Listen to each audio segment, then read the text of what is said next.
We welcome you all into Winterset High School for tonight's season opener between Class 4A's ADM and Class 3A's, the hosts, the Winterset Huskies. Hello and welcome in, everyone. My name is Evan Westling. I'll be giving you all the play-by-play action tonight, joined alongside Jack Keller, my color man for this evening.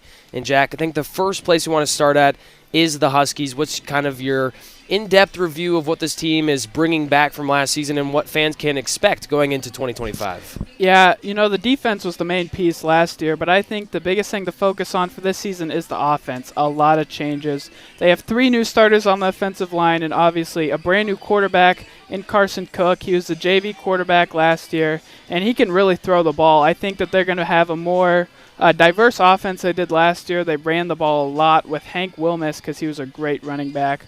But it's going to be a little bit different this year, and I think they're going to have to lean on the passing game more than they have in years past. Yeah, I mean, kind of touch on that. I mean, obviously, a lot of times in high school football, especially here in Iowa, you do have a lot of very run-dominant teams.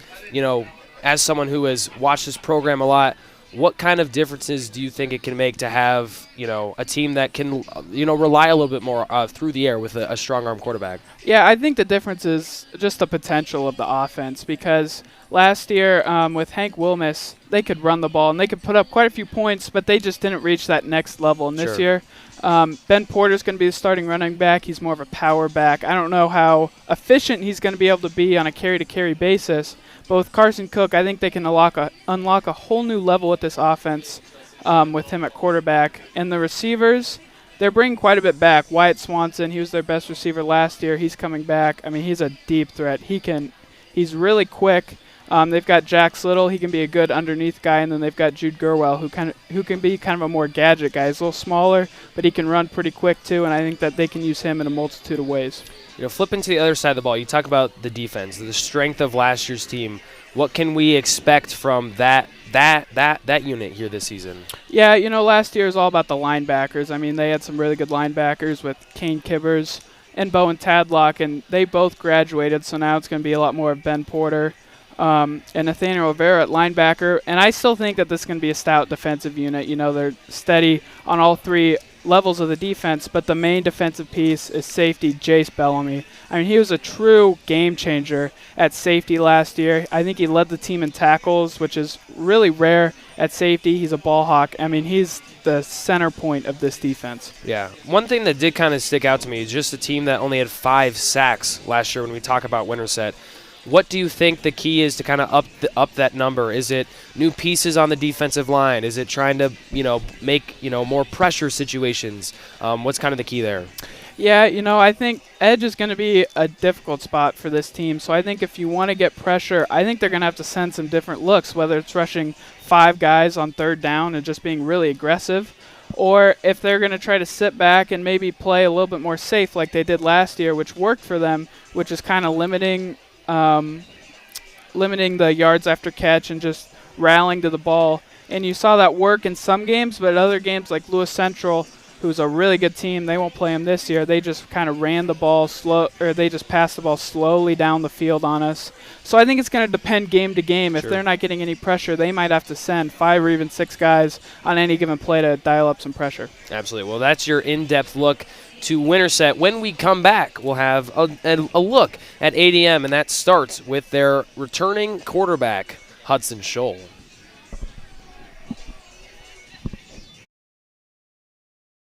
AgriLand FS is a financially strong and dependable cooperative rooted in more than 90 years of experience with our eye on tomorrow. With 28 locations across southern Iowa and northwest Missouri, and from the field to your home and all points in between, you can trust AgriLand to be there when and where you need them. Call 515-462-5353 to learn more. AgriLand FS, where loyalty and integrity still means something.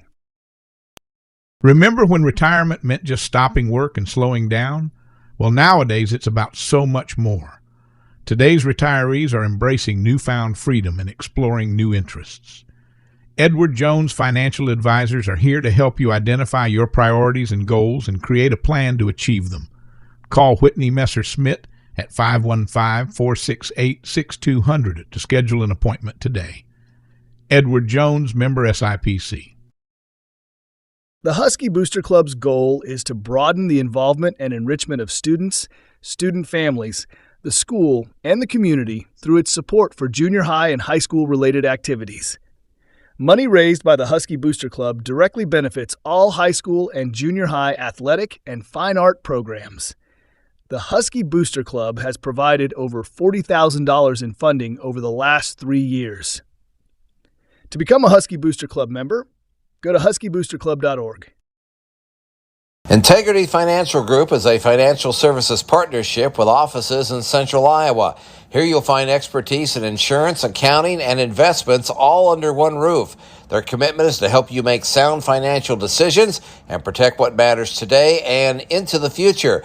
CPA Ben Applegate, insurance agent Eric Johnson, and investment broker Jason Claymeyer are ready to help you. Call 888-365-1230. Integrity Financial Group. Experienced, professional, committed. We mentioned that for ADM, it starts with their quarterback, the senior Hudson Scholl. A look at him last season. He threw for over 1,300 yards, pushing 1,400. Completion percentage a little bit low at just 53.5%. 13 touchdowns to 8 interceptions, but really where Scholl makes you pay is what he can do with his legs. Nearly 200 carries at 198. He had nearly 1,200 yards and 18 touchdowns on the ground. Jack, I don't think it's any question that if Winterset wants to find a way to get a win here on opening night, you've got to find a way to keep Hudson Scholl in the pocket. I mean, yeah, 31 combined touchdowns, throwing and running the ball. That is absurd for high school football.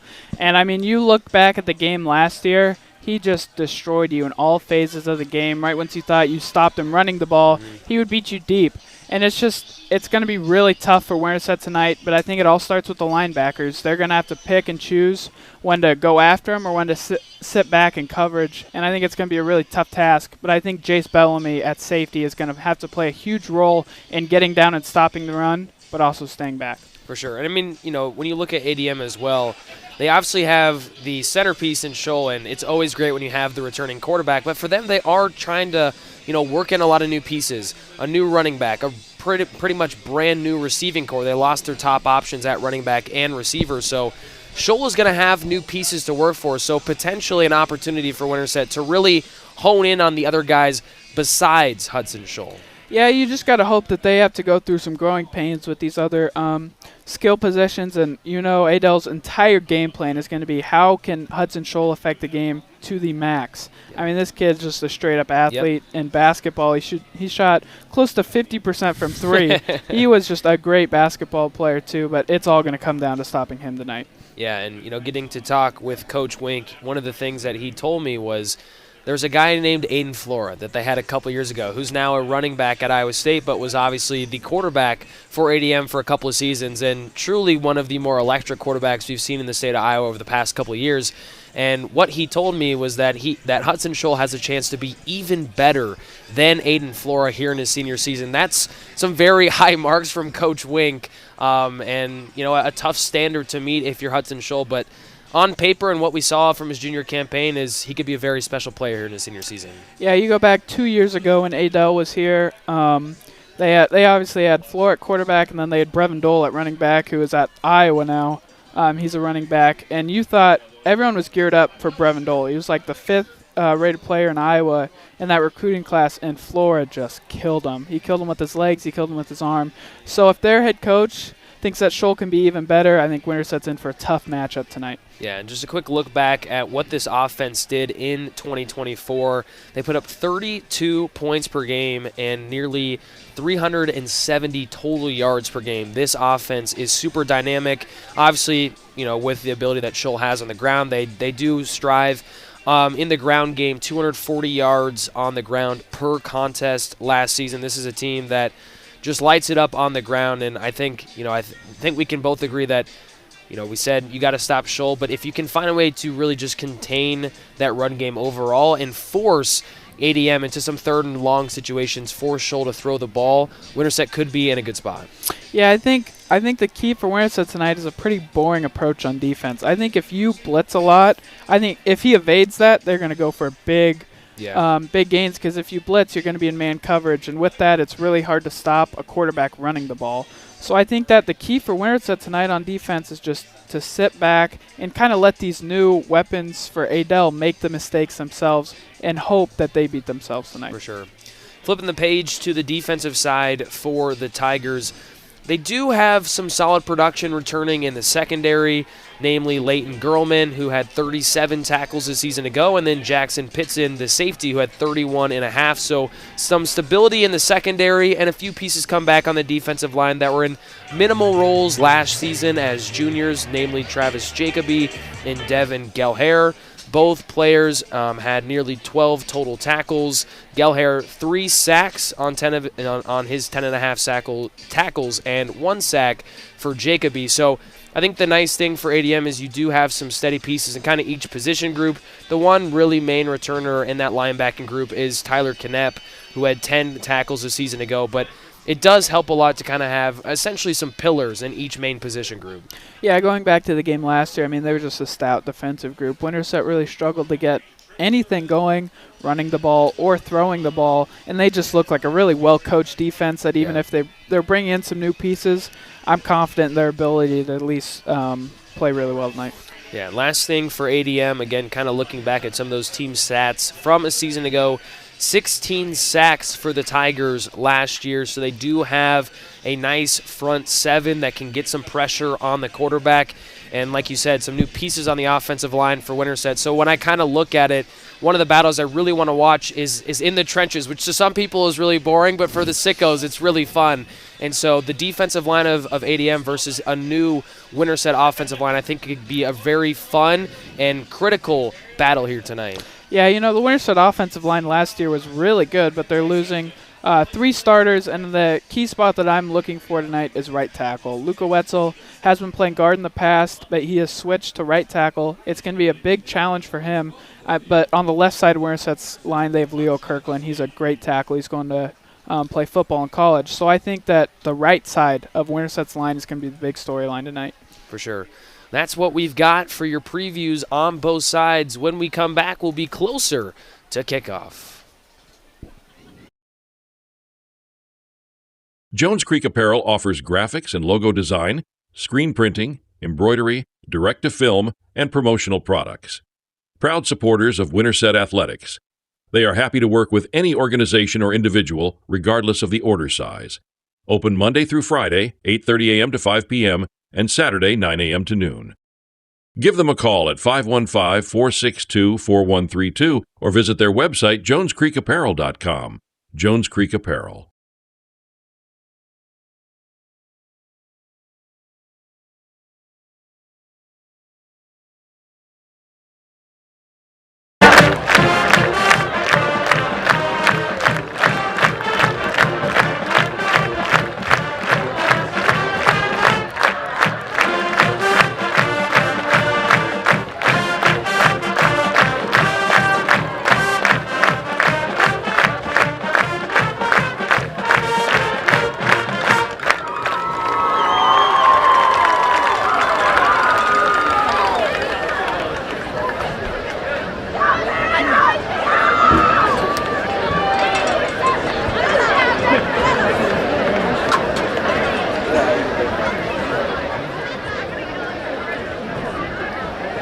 At this time, we ask that you stand for our country as retired and active military personnel present our flag. Some of the people here in the field are Ray Baldwin, Rod Dean, Bill Fortell, Steve Truesborough, Harvey Evans, Fred Hauser, Sid Clark, Rick Austin, Richard Mann, Kerry McDowell, Fred Mersberger, Tim Pierce, Justin Powell, Henry Putney, Lee Sherrod, Dave Trask, Gary Walker, and Paul Welch. Now, under the direction of drum majors Moses Hotsteller, Bella Barrett, and Ellie Mickelson, please join the Winterset Band in honoring with our national anthem.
At Madison County Healthcare System, you're not just another patient. You're part of our family. Our dedicated team of familiar faces is here to provide personalized care throughout your treatment journey. From family medicine to emergency care and more, we offer expert care close to home. Trust the faces you know for the care you need. Madison County Healthcare System, where every patient is family.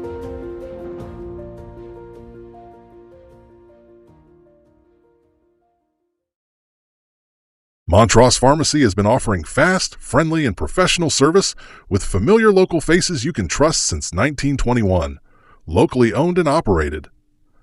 At Montross, you get quick, reliable answers to your prescription and over-the-counter medication questions. They also have the healthcare supplies you need, as well as a gift shop and soda fountain. Conveniently located on the west side of the historic Winterset Square. Open Monday through Saturday. Pizza Ranch in Winterset promises you a great experience. You'll find a buffet full of your favorite pizzas, the country's best chicken, or just come for dessert. They have party rooms available for your next family gathering or fundraising event. Craving a night in? Pizza Ranch delivers. Order online or call. Open Monday through Sunday, 9 a.m. to 10 p.m. The Pizza Ranch at 1009 John Wayne Drive.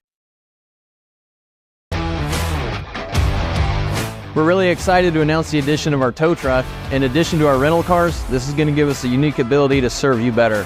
We're going to have the ability to take the phone call from you stranded on the side of the highway after a deer hit or a collision, with the potential to load a rental car up on the back of our truck, deliver it to you on the side of the highway, get you back on your way to work or to home, load your accident vehicle up, bring it back to the shop where we can handle your claim process from there.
Both teams are on the field. The captains are about to walk out as we get this coin toss coming up here shortly to see who will start with the football. But for those checking in a little late, again, my name's Evan Wessling, joined alongside Jack Keller. We'll be delivering you tonight's broadcast in this season opener between Winterset and ADM. And Jack, one thing that we didn't cover going ahead was this is Winterset's first year going down a class into Class 3A. They're obviously still playing a 4A opponent in ADM, but from your perspective, what do you think that kind of does to a team? Like, do you think that impacts a team's morale to kind of go down a class, or does it boost it to say, like, hey, we may be now one of the better teams and the best teams in Class 3A? Yeah, I'm around a lot of these guys. Yeah. Go to school with them, and I know their morale is up because of Sure. this. I mean, they were the smallest school in 4A last year, and they just faced some teams like Lewis Central they're so much better than them. It's kind of tough. But with this 3A schedule, it's going to be a lot different at the end of the year, trying to get into the playoffs. It's not going to be as difficult. But you're still playing Adel. I mean, Van Meter's in your class, but they're also a really good team. So they still have some tough opponents, and it doesn't get much easier with Adel tonight, who you've been playing for forever. Yeah, and when you do look at Winterset, they were a 5-4 team a season ago playing in 4A. So, I mean, think about what that does. A team that's over 500 in the higher class, despite, like you said, being one of, if not the smallest schools in all of Class 4A. Now you take a over 500 record into a lower class, they could be in for a very fun year. And last year they were in almost every game except for the Adel game. They were right in that game. They led Lewis Central 28-0. They were in the DCG game. They were in the Norwalk game. So it was a really fundamentally strong team last year, but they lost a lot of senior leadership, especially on the defensive side of the ball. Nothing flashy, but stuff that just kept them in these games. So it's going to be a really tough test for all these new players tonight. Absolutely. The Winterset's kicking squad going out onto the field. It will look like ADM will be the one to receive here early. So to start off this 2025 season, you're going to be getting a look at Hudson Scholl and the ADM Tiger offense coming up first. And for them, last year they fell a game short of reaching the Dome and getting to the semifinals, which is obviously, the state championship is ultimately the main goal, but I think everybody would be lying if you said the goal at the same time is just to get to the Dome and have that experience.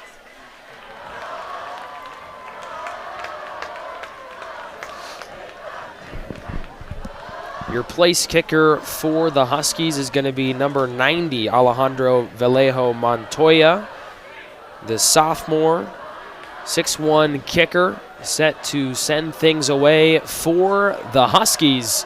And off to ADM. Back to return. You've got number 0, Reed Obstarch. That one goes short, kind of a pooch kick. And catching it at the 40-yard line is the Tigers, and that is where their offense will kick off this season. If you watch Winterset, they love to go with these pooch kicks. They do it all the time. They think of it as just an extra way to get the ball without giving up that much field position. I mean, Adel's going to start here at the 39, which isn't that much different than a good return from Adel. So again, Hudson Scholl, the starter for the Tigers. We went over his numbers early in the broadcast, but again, a recap from his junior season. He threw nearly 1,400 yards, 13 touchdowns to 8 interceptions, but then where he made his money was on the ground, nearly 200 carries for 1,200 yards and 18 touchdowns. The Tigers will start in the pistol, but we have an early flag, and it's going to be delay of game. So before we have a first official play, we've got one flag, and the Tigers are heading backwards. Just an early set there from Winterset. They were playing really bunched up. Jace Bellamy, the deepest player, was only about at the first down yard. Tigers stay in the pistol, and they'll hand it off, and dropped in the backfield on the first play. A tackle for loss early for the Husky defensive line. Yeah, what a play by Ben Porter right there. I mentioned him pregame as a linebacker that can get stuff done, and he just blew that play up. And Wyatt Swanson came on, too, to help finish that tackle. Second and 17 for ADM. They'll drop back to pass to do a quick out route, and that is caught, but instantly dropped is Ogum by Jude Gurwell. And that's what Winterset's defense excelled at last year. They give up the short play, but a great tackle there by Jude Gurwell, who's a new starter on the outside. Just a nice fundamental tackle to make sure that play couldn't go for any more yards than it did. So 3rd and 11 for ADM. Again, they'll stay in that pistol, but in an 11 personnel package with 3 receivers. Scholl dashing out to his right. He's going to take off with his legs, pushing towards the chains. It's going to be close, but it looks like he was stopped just shy of a first down. Interesting call there from Adel. They ran a sprint out to the quarterback's non-dominant side, which meant it's probably less likely that he's going to throw the ball. At least it's going to be harder to. And Jace Bellamy just was all over that play, even though he didn't get that tackle. So it will be a punt on the opening series. The Husky defense forces a 3-and-out against what was a very electric offense in 2024 for ADM.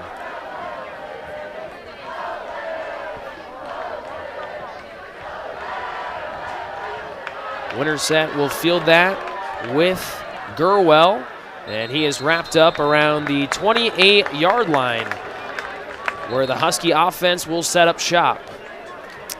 Yeah, interesting decision there from Adel. A 4th and 2 at about midfield, and they decide to punt. A lot of times you see teams just go for it. And I think that tells you that Adel thinks that they are the favorites in this game, and they don't want to turn the ball over and give Winterset that big boost of momentum to start their first offensive series.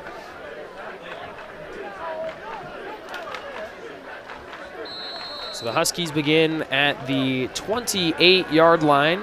And for the first time, you're going to get a look at the new starting quarterback, number 15, Carson Cook. It's a play action. They'll launch it deep on the opening play, and a little overshot there by Cook. His intended receiver was number 6, Wyatt Swanson. Winterset came out in the wishbone. Right there, they love to run wishbone, or at least they did last year with only one wide receiver, but that's Wyatt Swanson. And you saw his ability to get downfield, and he had a step on him, but that was a really tough throw by Carson Cook, and he just missed it. You'll have a flag now for the Huskies, likely a false start. And that's what it will be. So the Huskies back themselves up by 5. 2 flags here early, a delay of game by ADM. And then a false start for Winterset. So 2nd and 15 now. Again, you talked about it a little bit early in the broadcast, Jack, but what can the fans expect from the new quarterback in Carson Cook? You know, I think he's a guy that can move a little bit. He's going to be more mobile than Hunter Lyon last year, but I think he can throw really well, especially on the run. I think that's where you're going to see a big difference. Up the middle goes the Huskies. Not a lot of room, did not gain anything, so now 3rd and long for Winterset coming up. And right there, you're seeing the consequences of going with play action on 1st and 10. You throw an incomplete pass, you get nowhere, then a false start. You're in 2nd and 15, you run the ball, you get nothing, and you're put in a really tough spot here on 3rd and 15. I'd expect maybe a screen pass here. Just a quick underneath route, and wrapped up immediately is Jax Little. So both defenses forced 3 and outs on the opening drives. Definitely some penalties helping out both defenses, as both sides had 3rd and longs. It was 3rd and 11 for ADM, and then you just saw a 3rd and 15 there for Winterset. Interesting here, Winterset's punter is Wyatt Swanson, their best receiver, and he's a really good soccer player. He can boot the ball. The Tigers with 2 guys deep to receive. The Tigers field it at midfield. It's working towards the near sideline, and down the sideline goes the Tigers. A great kick return there, or punt return, I should say, from Ben Palisance. Yeah, tough rep right there from Winterset. They miss a couple tackles on the punt return. It allows ADM to get an extra 20 yards right there. The tackle was made by the punter, Wyatt Swanson, who can definitely lay a guy out as he plays linebacker on the other side. So ADM will start their 2nd drive deep in Husky territory at the 32-yard line.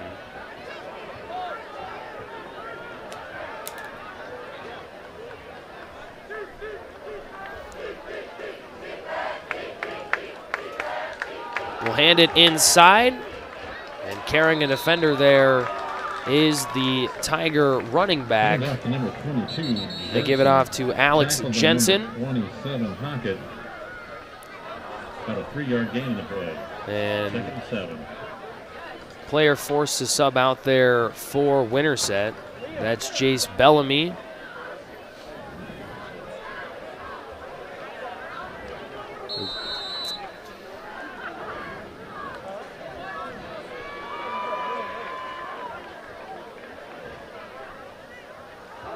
ADM goes with the toss to the near side. Nice job spinning out of the initial tackle, but dropped for no gain. So we'll stay put at 3rd and 7 here for the Tigers. On that play and on the play before, Winterset's got really good just initial rushes on the runner. And it was Tyson Huff and Samori Mons on that play prior, and on that one right there, just really good pressure from Winterset so far. Scholl drops back, looking to his left. some trouble in the pocket. And he's going to rip it, and it's complete for a first down. Pass caught there by the tight end, Reese Stripmatter. And we got our first down of the ball game. Yeah, that's the trouble with playing a running back that can run like, or a quarterback that can run like Scholl as he gets outside the pocket. And he's got a lot of defenders around him, but he's still able to stay composed and throw a nice little drag route there to the tight end. The Tigers now inside the red zone at the 18-yard line. They'll go inside, and straight up the gut is Jensen pushing towards the pylon, and ADM will strike first. The Tigers go with an inside handoff, and shot out of a cannon there was Alex Jensen, who dashed to the far pylon. And ADM with the early lead, and they take advantage of a great punt return that set them up deep in Winterset territory. Yeah, right there, that's where you're going to miss your experienced linebackers from last year. Just a dive right up the middle, right where your linebackers are playing, and that's who you want to make that play is your linebackers. But a little bit of inexperience there leads to a touchdown for Adel. So when it's all said and done, that is just a 4-play drive, 32 yards. That allows ADM to take the lead here in the first quarter, halfway through with 7.5 to go.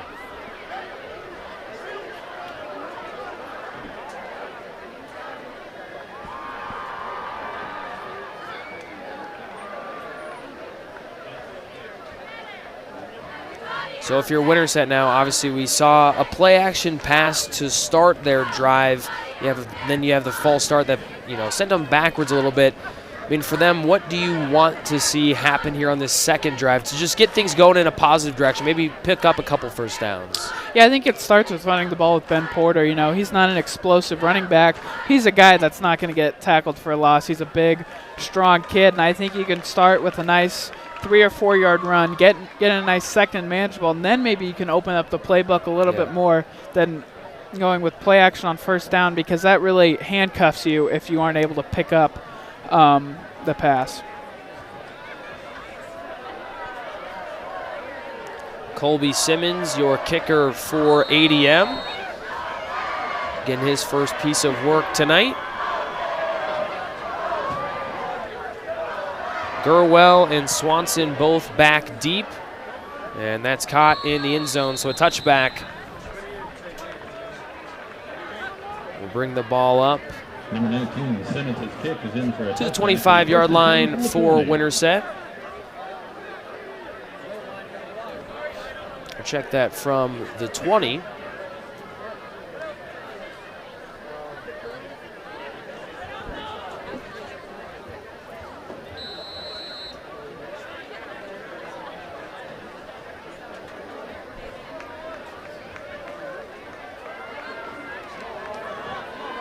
Huskies will start in the shotgun here. They drop back, looking for a double move. They go deep once again, and that one just over the fingertips there of Swanson. But once again, Jack, Winterset trying to be aggressive here early in downs. I do like them going out of the shotgun. That's something that they didn't do a lot last year. They ran majority out of wishbone. And you see right there, you see the potential. Wyatt Swanson beat his man there, same as on the previous passing play, and Carson Cook missed him by just a little bit. I think if he can refine that, this offense could be more explosive than it was last year. So 2nd and 10, they'll go with the inside give, and not a lot of room there for the Husky back. That was Porter, so once again, you'll have a 3rd and long coming up for the Huskies. Kind of just eerily similar to last drive where they go with a pass on first down. They don't get a completion, then they run for basically nothing on 2nd down. And obviously a really tough spot getting in a 3rd and 9 and just getting no momentum on offense. That's something that they really need to do, is just pick up maybe even a first down or so on a drive and get some momentum for the rest of the game.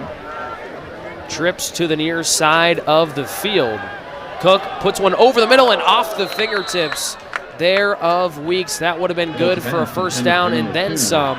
But once again, it will be a 3 and out for Winterset. Yeah, it wasn't a complete pass, but a really good play there from Carson Cook. He went through a couple of reads, found Daxon Weeks underneath, who was open. The throw is a little bit offline, but that's a ball that you want caught by your receiver. Winterset working in a new quarterback with Carson Cook. But to your point, it's kind of one of those situations where, yes, you want that throw a little bit more on target, for sure, but if it hits your hands as a receiver, you got to find a way to reel it in. Yeah, that's something where if Winterset wants to move the ball, that pass just needs to be caught.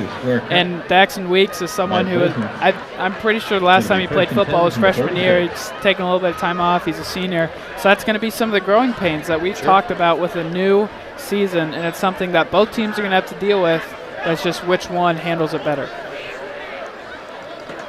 ADM will start just outside midfield at their own 46-yard line. So far, very good field position for them. They began at the 39 on their opening drive. That was due to kind of that pooch kick, if you will.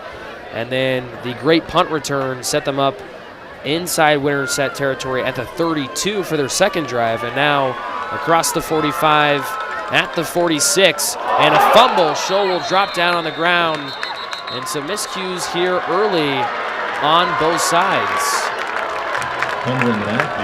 Yeah, I mean, that's exactly kind of what we thought was going to happen coming into this game. Is it's going to be a little rough, and that goes for both teams. So it's just which team is able to capitalize on it. But Adel has had great field position the whole game. That's something that Winterset needs to turn around if they want to get back in this game. So just a loss of 2 for the Tigers on the bobbled exchange. Scholl running out to his right once again, takes off, and he's going to get himself a first down, and you can see he's very dangerous on the ground. Yeah, that's just really tough play for defense to cover. They've got to be worried about Scholl passing the ball, because we've already seen it in this game on a crucial third down. He's able to complete a pass, rolling out to his right, and there he just tucks it and runs for a first down. That's the challenge of facing a really good quarterback like Hudson Scholl. So see how much ADM chooses to get him moving I shouldn't say pre-snap, but post-snap, and not just have him stay stationary in the pocket. It's a lot of design stuff for him to get out of the pocket. They go with the touch pass, and really no gain there, and maybe a loss about a half a yard, read very well by the Husky defense. Yeah, and that play right there was blown up by Crew Hockett. He's a junior this year, and he's a kid that's had a lot of potential. His older brother, Lane Hockett, who was a senior last year, was a really good linebacker for them as well. And he's a player that they're hoping can take a step and be a crucial part of this defense. 2nd and 11. ADM stays in the pistol. They do a quick RPO screen to the near side, and once again, this Husky defense, again, you just have the one big run given up on that last drive, but right now they are flying to the ball. Yeah, right there, Jude Gurwell again. He's a little undersized for corner, but he can make up with that with some great fundamental tackling, and he did that right there. That's really encouraging if you're a Husky fan. So 3rd and long once again, and the big thing for this Husky defense, find a way to contain Scholl. If it's some sort of design movement, there's only so much you can do there, but if he does stay in the pocket, you've got to find a way to contain him. It's a quarterback draw, and he does get a good chunk of it, about half of what they needed. So decision time here early for Coach Wink. You're going to have about a 4th and 5, and it seems here that the offense is going to stay on the field. Yeah, it's an interesting play call on the surface. When it's a 3rd and 10, you go with a little read option. But when they're in this territory, picking up 5 yards on 3rd and 10 is crucial for them. 4th and 5. Early looks like a hard count from Scholl. Got an initial jump, but didn't get Winterset to cross that line of scrimmage. Game clock down to 1. And I believe a timeout was called by ADM, and it was. So this is one of those situations. If you call a timeout here, it feels like you probably should go for it at that point. Yeah, I mean, if you're in this situation and you want to punt the ball, you're just going to take the 5-yard penalty there and give your punter more room to pin them inside the 10-yard line. But since they're taking a timeout, I guarantee you they're going for this right here at about the 38-yard line. And I guarantee you they're going to get Scholl moving here, trying to get – I mean, you've seen him on the sideline. Once he gets outside the hashes, I mean, he's dangerous on that sideline.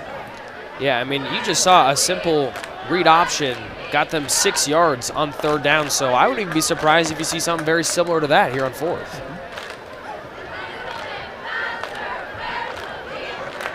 It will be a pistol look for the Tigers.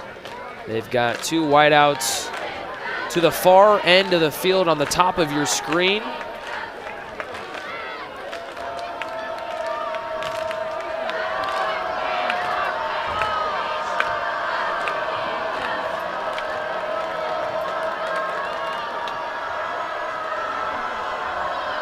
Quick delay as we're trying to fix the scoreboard here, it looks like.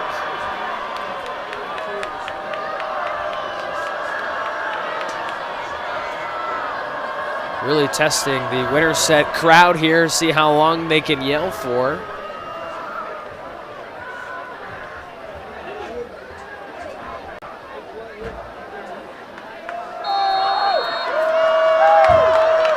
So here we go, 4th and 5 for ADM.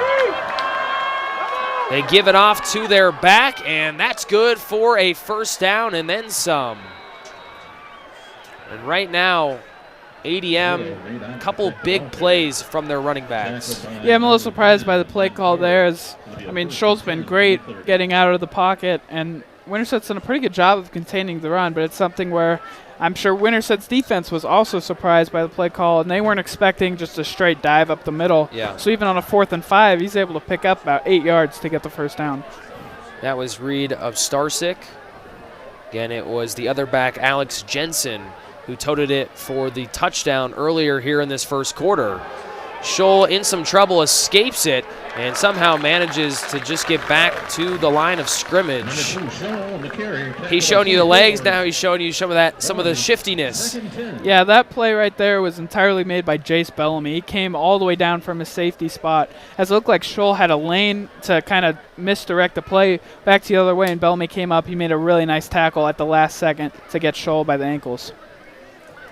Actually was a loss of 1. So 2nd and 11. And again, right now Winterset is doing very well here on early downs, Jack. They really are. It's just Scholl's ability to make plays happen has killed them. There is Bellamy with the tackle. Again, he returns with 67 and a half total tackles from his junior season, including 3 tackles for loss. He returns the most tackles from last year's team and is certainly the centerpiece of this defense. I mean, he's in the middle of every single play on defense. You just watch only him. You're going to see a great performance out of him tonight. Scholl goes with a handoff on 3rd down. And Winterset will stop Starsick. Going to have probably another 4th and 5 coming up. I would have to imagine that the Tigers will go for it once again. Yeah, I don't know if there's many kickers in Iowa that you're confident in to make a kick. This would be about 42-yard field goal here, and when you've got a 4th and 5, you're just much more confident in your offense to be able to pick it up here. Again, the first 4th down was on the previous set of downs of 4th and 5. They got about 8 or 9 out of the back of Starsick. They'll go with the pass game. Scholl fires it downfield, and he finds a receiver who walks his way into the end zone. That is Ethan Olgum. And ADM converts twice, a pair of 4th and 5s, and they get themselves a score. Yeah, I mean, I've been singing Jace Bellamy's praises all night long. Right there, he kind of got beat. He thought that Scholl was gonna take off up the middle. He came bursting down like he's so good at, and Uglum was able to get behind the defense, and he was pretty open. And a great play by Scholl to be able to improvise there and find him for the touchdown. PAT pending, and it is good. So we've got a 14-0 ball game in favor of ADM as we close out this 1st quarter. And right now, the explosive plays for ADM has put them in this early lead. Yeah, I don't think Winterset's defense has played bad at all. It's just you getting those crucial downs, 4th and 5 right there. You need a stop, and it's just tough with. I mean, that's where the great quarterbacks make the difference. Is in those kind of middle plays, like a 4th and 5. That's pretty equal between the offense and the defense. But when you've got a game changer like Hudson Scholl, you're able to scheme so many things up for him, and the defense has no clue what's coming. And it's just really tough for Winterset's defense to account for everything that Scholl can do. That drive, 9 plays, 54 yards, and it ended in the touchdown pass from Hudson Scholl to Ethan Olgum, senior to senior. And so far, ADM has 1 score on the ground with their back, Alex Jensen, and the other through the air. And just some creative play calling as well. And just a nice job, kind of had that vertical look, split the seams, and Scholl found his man downfield. Yeah, and it helps even with new skill position players for ADM. When you've got a return quarterback, you've got so much more of an idea of what works in-game compared to Carson Cook on Winterset's side, who they don't know what it looks like. This one will be returnable for the Huskies. That's going to be Gurlwell. And he is slung down inside his own 20. Once again, just tough field position for Winterset to start. They haven't picked up a first down at all. That's because they passed both times to start on first down. I mean, I think you just got to find a way to pick up a few yards here. Maybe it's you don't even have to run the ball. Maybe it's a short pass, not a deep shot on first down. And that opening drive was a play action shot. This time they'll go with the run first, and it could be a big one. Ben Porter lowering the shoulder, and he carries a pile for a first down. And, Jack, that is exactly what you're asking for. Yeah, I mean, Ben Porter, he's a really physical runner. You saw right there. He picked up about 8 yards before he got touched, and then he carried a pile of Tiger defenders for an extra 7 yards to pick up 15 right there. The first down of the night for Winterset. In the previous drives, we talked about the play-action pass and then just attacking deep with that double move from Swanson on the outside. And sometimes you just need to see those chains move at least once, and we'll see what this now builds for the Huskies. Yeah, and a run like that can really open up the play action. Yeah. And I think that's going to be really good, especially with Swanson, who can burn a guy deep. Cook hands it off behind him. A double pass. They send it downfield, and they connect. Oh! Looked like Swanson had it, but a nice play on the back end by number 13, Leighton Gurlman. Got a hand in there late for the pass breakup. A really great play design there from Coach Sweeney, as Jace Bellamy is actually their backup quarterback as well. So you're able to get him on a little reverse, and he has the ability to throw the ball to Swanson, who was open. It was a really good throw by Bellamy, but a nice play by the ADL safety to break it up at the last second.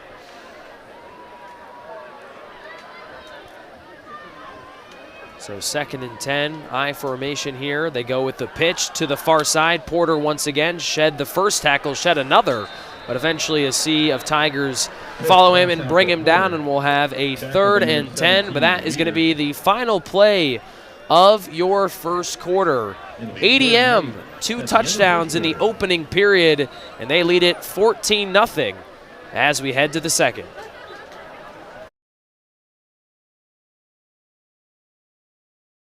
The Sports Page Grill at 224 East Highway 92 in Winterset is the place to meet your friends before or after that big event. With a great menu, you'll find something you love.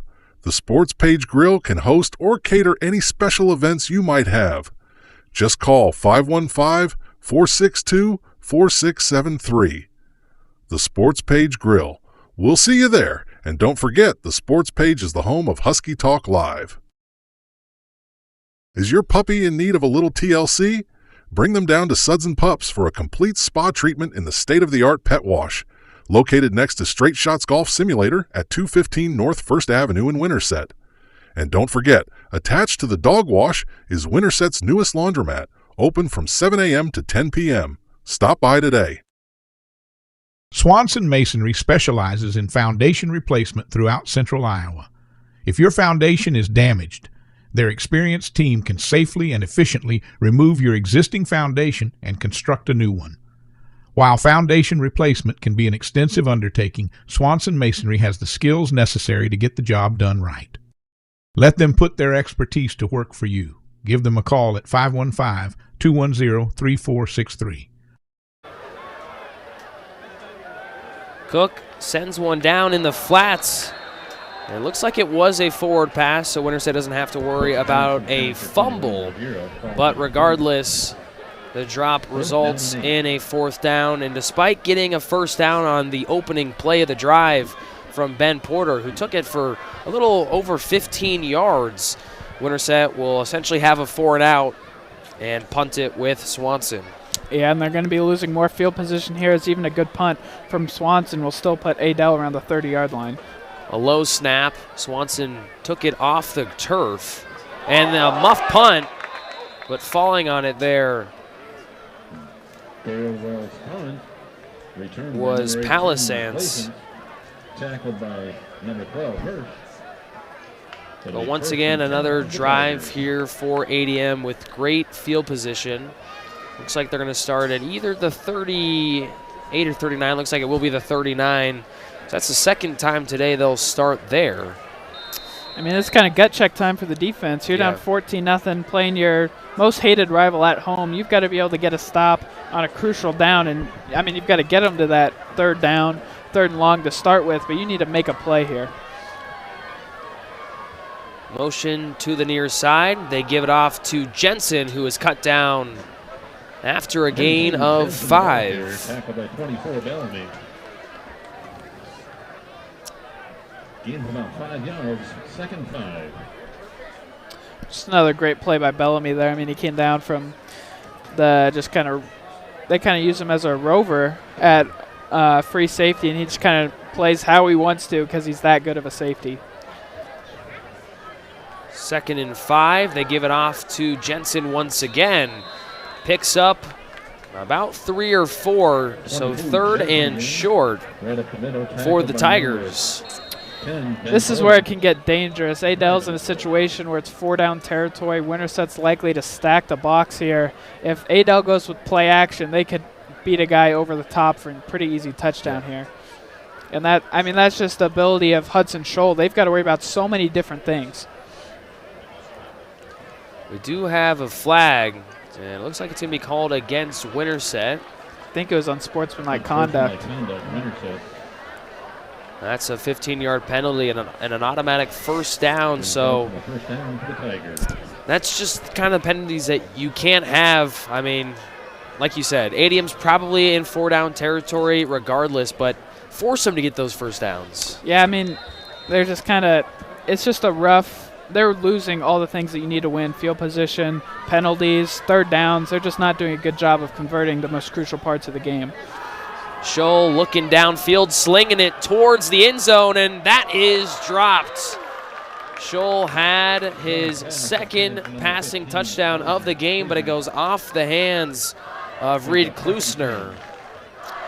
I mean, those are first game of the year. You get a wide open touchdown, and Adel drops it. That's something that you're going to have to take advantage of here. If you're already down 14-0, you got to take advantage of that. Get that momentum and be able to turn around and get a stop here on defense. Yeah, perfect throw there from Scholl. Hit Klusner in stride, just could not bring it in. A break for the Huskies. We'll see if they can capitalize on it. Scholl takes it himself and finds a way to maneuver through the defense and pick up 5 or 6 yards.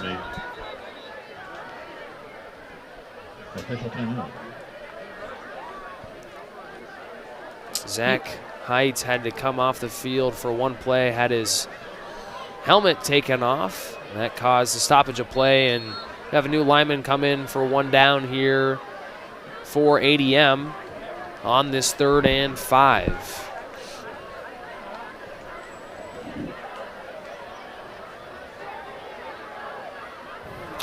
And there you go, another penalty there. We'll see if this ends up being a false start or an offsides on Winterset. You've got the finger-pointing battle right now between these two teams. draws a crowd of referees, and ADM seems a little bit more happy, and it does look like it will go against the Husky defense. I mean, those are just backbreakers. You get them in the 3rd and 5, a chance to maybe even get off the field. And they've been running a hard count pretty much all night long in those situations, and they've been pretty close to jumping, but right there they fully jumped and gave Adele the first down.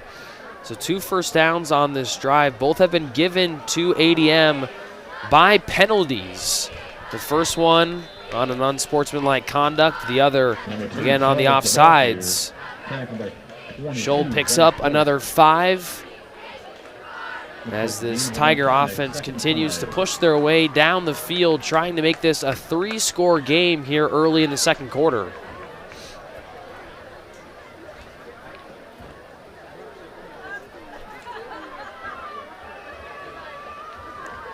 Play action.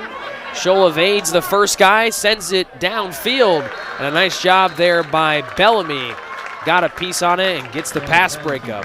Yeah, really good pressure right there from Ben Porter, who wasn't able to finish the play, but he forced a throw there from Scholl, and that's a linebacker play that you need. And on this Huskies defense, if you want to be effective, they've been able to run the ball pretty effectively here in this past quarter or so after doing a good job to start. But right here, 3rd and 5, I mean, it's probably they might look to run the ball again. Might be 4-down territory. Winterset's got to be able to stop the run eventually.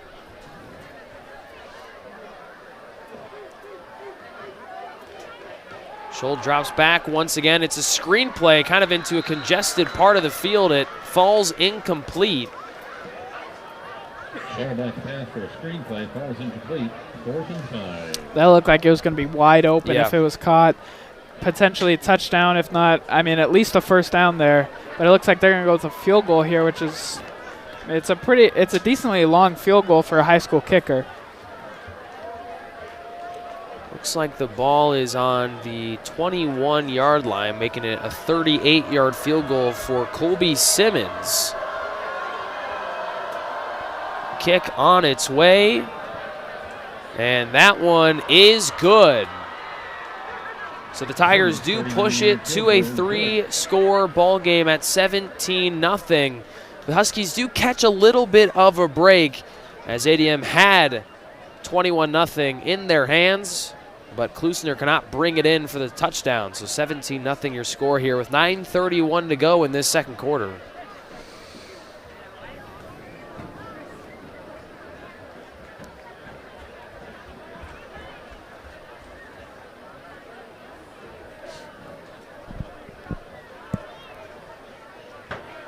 Seven-play drive there for ADM. Again, they got both of their first downs off of penalties. So it could have been a lot worse for Winterset, but they are certainly in a spot where I think you're approaching a drive here where you need points in any fashion. I mean, yeah, we've talked about them just needing first downs, but you're down 3 possessions already. You need to score.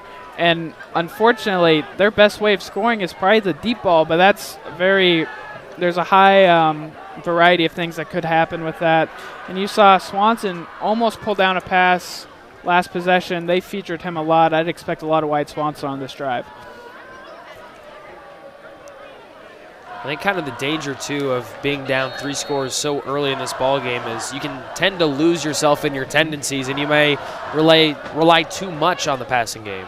Yeah, and hopefully that Winterset can establish that run. I've wanted them to use Ben Porter up the middle a lot to start this game. They just really haven't. Swanson on the return, saw a crease, and he did lose the football. Winterset was able to fall on top of it, so a bigger crisis avoided. Simmons' kick returned by Swanson. Yeah, 1st and 10 for the Huskies at the 26.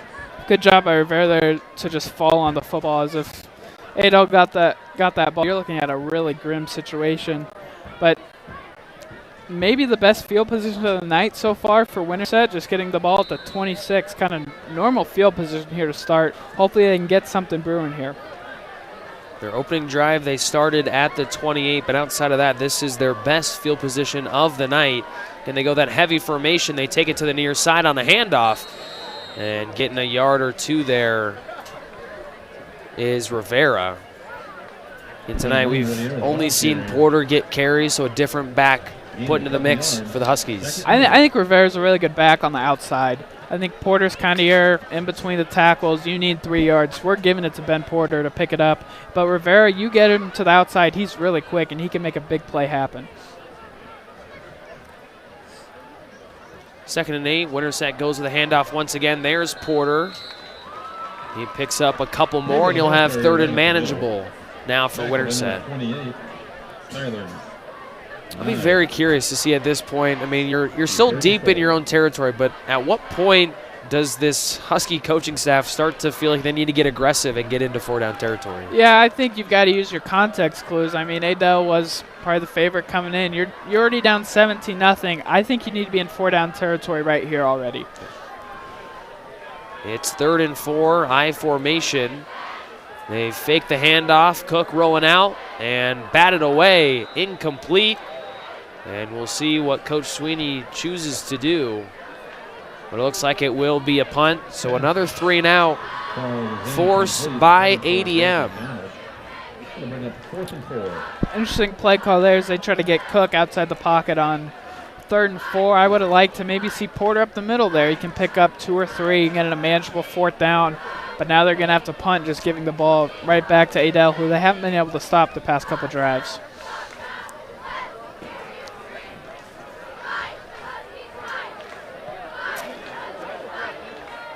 Punt takes a nice bounce.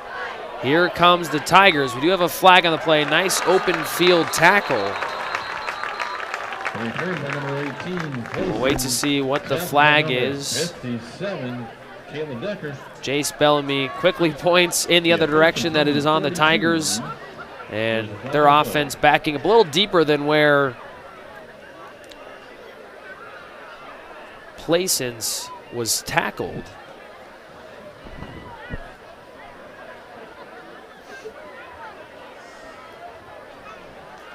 And it does go against ADM. So they'll now start at the 32.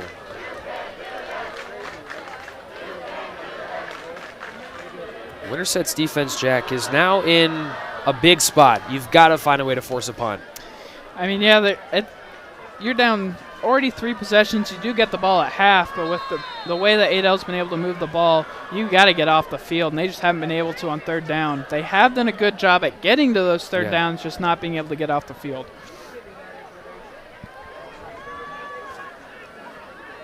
ADM has scored on their last 3 drives. Touchdown, touchdown, and then a field goal. First play is a handoff up the middle. And they'll get about 6 yards on the 1st down carry. On the give to Upstarsic. Yeah, and this running attack for Adel has just made so much more dynamic with the ability of Scholl to run the ball, and they're running almost exclusively out of the pistol, which is what you see a lot of NFL teams do that have good rushing quarterbacks. Scholl puts one over the middle, and that is picked off. And even better than a punt, a turnover force, and it's picked off by Crew Hockett. Yeah, I mean, that one just kind of found Crew Hockett over the middle. He had some nice coverage, but just a bad read there from Scholl trying to go over the middle. Just when the receiver was not open, Winterset needs to capitalize on this momentum and get something going on offense. So a huge play by the Husky defense, and like you said, Jack, Winterset needs points, and I would argue this has to be a drive that ends in the end zone. I mean, yeah, I think you've got to establish the run here. You've got to go up the middle with Ben Porter. He's been very physical, but they're going empty backfield here, maybe a screen pass to Wyatt Swanson. Spread formation here for the Huskies. They'll pass on the opening play. Cook down the seam, and that is complete. Nice catch by the tight end, Drake McDonald, for the 1st down. I think they had Leo Kirkland lined up at wide receiver right there. A little bit of just a diversion for McDonald to run right down the middle of the field, and a good pass there from Cook, and a good job by McDonald to hold on, as that was a nice catch in traffic. Just the 2nd 1st down of the night for the Huskies. They had the first down run from Ben Porter, and then you see one from McDonald. There's Porter again on the inside give. He'll pick up a couple. And that's just kind of been what I've wanted all night long. Just a nice run to start the set of downs here. As Porter only got 2 yards, but that's just so much better for the mentality than an incomplete pass. You can go to many different options here on 2nd and 8. Winterset will stay in the I formation with Porter in the back. They give him a toss, and he could not field it, and it's picked up by ADM. That's Eli Wiebers that falls on it, and despite their defense getting an interception, the Huskies turn it right back over to the Tigers. I mean, that was a good toss by Cook. It just looked like it went right off the hands of Porter, and that's just something that's a backbreaker for Winterset there as they finally had some momentum. They were moving the ball a little bit. And then a turnover that gives Adel pretty nice field position at the 39. If you had an order of signature cards online, it is ready for pickup. So all that momentum for Winterset erased in a single play, had a chance to start to change the tides a little bit. Instead, their defense goes back on the field. They'll run it on the first play, and a great play by Winterset. They track down the back in the backfield for no gain. You saw sophomore Trevor Banning right there coming off the edge and able to get a nice tackle there just for no gain for Adel. And, I mean, they've been able to do that tonight.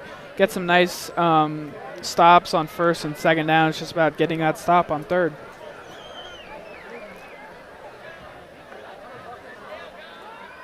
Scholl with the keeper, attacks the outside, stumbles, but now he's taken off down the sideline. There goes Hudson Scholl. Too much speed, and he is gone. This one's getting called back. There's a block in the back, right where he's able to explode out. But right there, I mean, you saw Scholl's speed, and obviously it will get called back, but that's just the dynamic player that Hudson Scholl is. So a backbreaker once again for ADM. A touchdown is going to get erased. They had a drop in the end zone, and now you'll probably get a holding penalty called on that Hudson Scholl run, and that's exactly what happens. It's called on the receiver, number 1, Ethan Olgum, who was on the receiving end of the passing touchdown from Hudson Scholl earlier in the ball game. And now the Tigers are pushed back.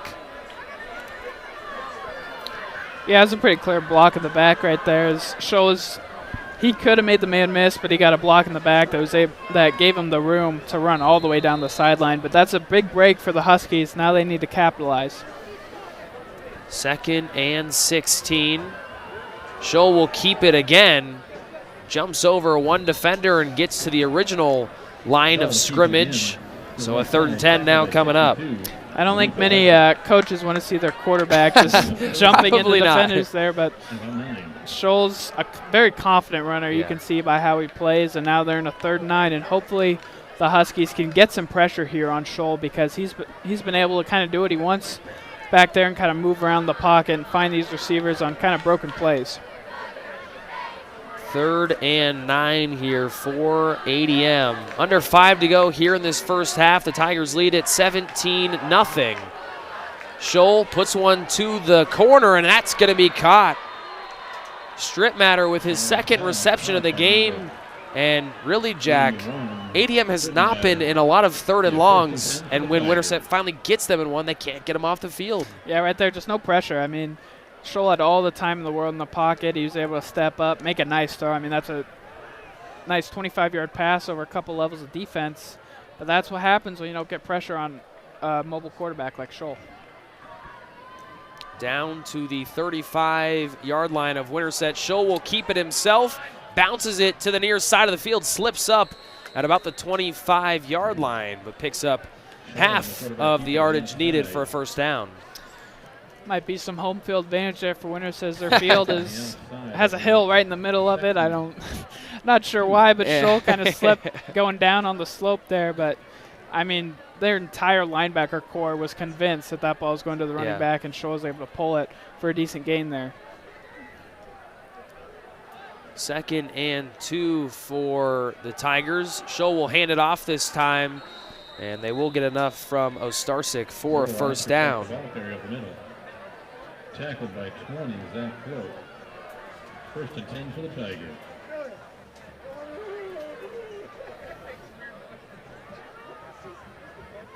ADM pushing towards the red zone, trying to extend their lead even further here before we hit the break in the season opener between ADM and Winterset.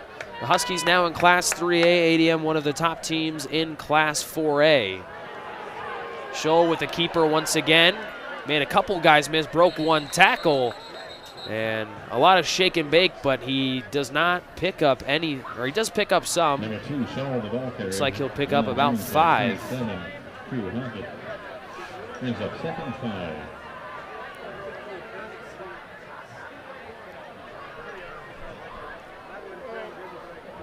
I mean, ADL really has no reason to pass the ball here. They've been able to run pretty efficiently, whether it's with Scholl or the running back. They can just kind of run read options all the way down the field. Winterset doesn't have much of an answer. Once again, ADM staying in that pistol formation. Here is a passing play. Scholl sends one to the boundary, and it's caught and good for a first down. That's a tough throw right there from Scholl. That's a very long throw for not that big of a gain, and he's on the other side of the hash marks, and he's able to throw it all the way across the field. But just one-on-one coverage there, and Gurwell was not going to test his man, and he let up a little bit of an edge there, and Scholl just beat him.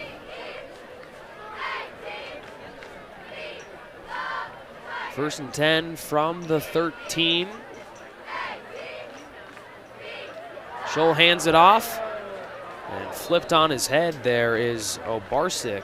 Armstrong check right up the middle, tipped up by 24. He is able to pick up about 5-6 yards. 2nd and 4. 2nd and 4 here. This is where Scholl's really a weapon, is in the red zone. He had 18 rushing touchdowns just last year. Flag on the play.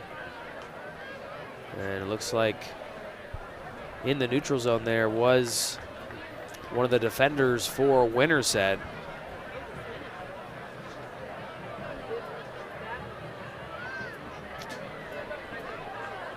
And it is encroachment on Winterset. It'll be 1st and goal for the Tigers. For the 3rd time here tonight, Winterset gives ADM. 2nd. Actually, will not be good enough for a first down, just short. But you've got about 2nd and half a yard inside the 10 now. And I think to your point, Jack, I would be surprised if this is not some sort of read option here. I mean, yeah, that's what he excels at, and they've been doing it all night long. It's even something where you can run a pass play out of it, and the whole defense is going to crash on him. So they've got many options here to get this ball in the end zone.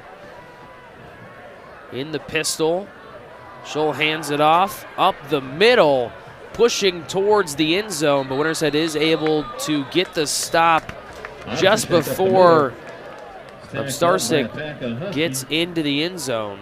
It is now 1st and goal to go from the 1 yard line. ADM knocking on the door.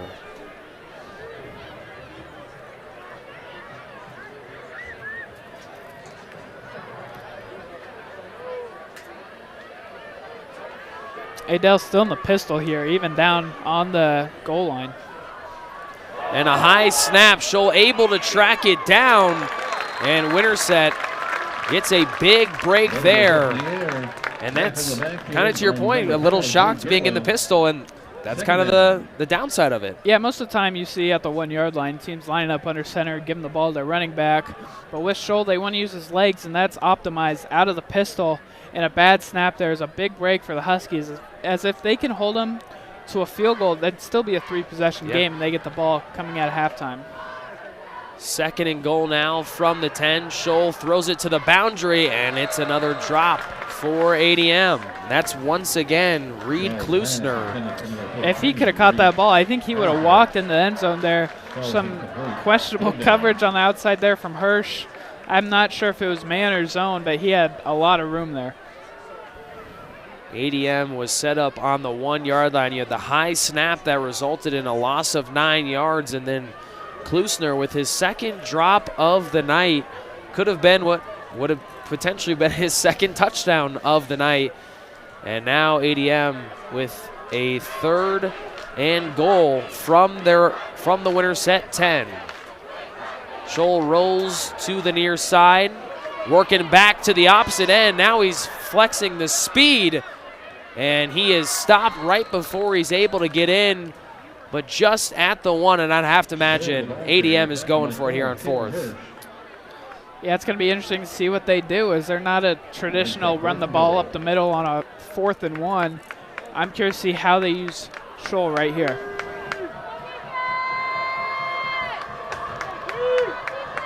Fourth and goal at the 1. Another high snap. They give it up the gut, and walking in is Obstarsik for the Tiger touchdown.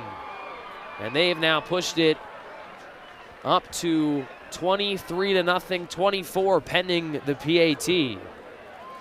Swanson was able to get a hand on the running back there, but just not able to come down with the tackle, and then this is going to be, it's going to take a huge comeback from Winterset in the last 50 seconds of this first half and the second half, and it's going to, I think they're going to have to get at least some momentum on this next drive. Even if they don't get points, they need something to go their way before halftime.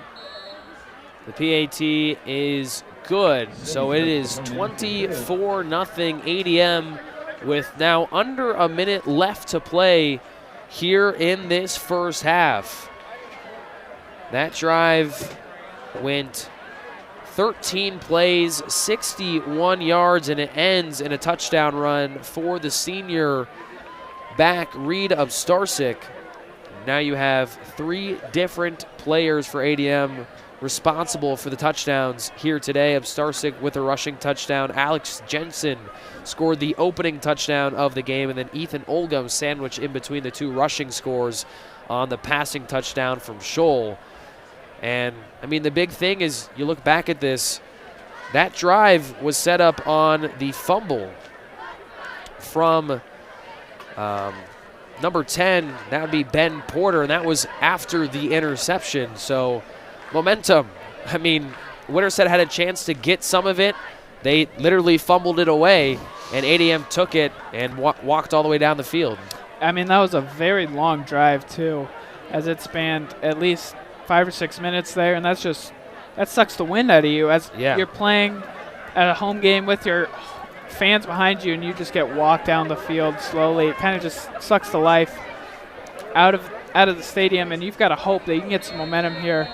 I mean, Wyatt Swanson can really run back a kick. We've seen, even when he was younger, he's been able to take kicks to the house, and hopefully he gets the ball here. They do a squib kick, and off the chest, but picked up there by Rivera. Eventually, he's dropped at around a little past the 30-yard line. And I guess we'll see what Winterset chooses to do here. They still have all 3 timeouts. And I feel like you're kind of positioned where you've got to try to do something. Yeah, a lot of times with 45 seconds left, you see teams just run the ball and kind of give up. But I don't know if Winterset's in a position where they can do that right now. I think they've got to at least try to get something going. I mean, I'm sure they're going to try to run a few screen passes, get their best athletes the ball here. We've seen a couple of deep shots on first downs, namely on the first 2 drives. They drop back on the first one, go to the sideline, and absolutely leveled there is Jax Little by Leighton Gurlman. And a timeout called by Winterset, and that's one of the situations where if you're Jax Little, you've got to get out of bounds. I mean, that's a really nice play call. They get a nice underneath catch, pick up 7 yards. I just don't know. Yeah, you've got to get out of bounds there. You're not wasting a timeout, and a nice pickup becomes kind of a waste because you have to use this timeout. Yeah. But a nice start to this drive for Winterset. Hopefully they can build on that. Up to the 40-yard line goes Winterset. And not sure the range for Winterset in terms of getting in a field goal range, but you likely have a long ways to go to get there. Yeah, they got a new kicker this year. I don't know too much about him, but you're going to have to get at least probably the 20-yard line to even attempt a kick.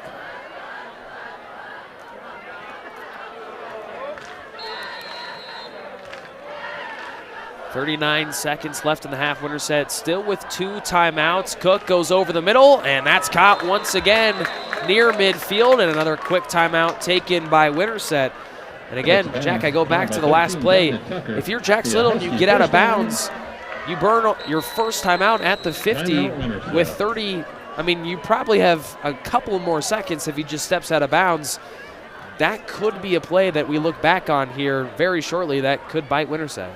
Yeah, but it's at least nice to see Winterset get some positive momentum on the offensive side of the ball, as if they want a chance to come back and get into this game. They need to move the ball and probably pass the ball. With being down 24 points, they're going to need to save some clock. They can't just go on nice methodical drives in the second half. They're going to be able to, and they're going to have to get Carson Cook going. So it's good to see him make some throws here, get his confidence up a little bit in his first varsity start. Winterset at the 50-yard line. Back-to-back completions there for Carson Cook. Again, Winterset probably still needs about 30 yards to give their kicker a chance. A blitz. Cook slings it towards the near sideline, and that one picked off but out of bounds. Cook's pass thrown out of bounds. And so you have 2nd and 10 coming up from the 50.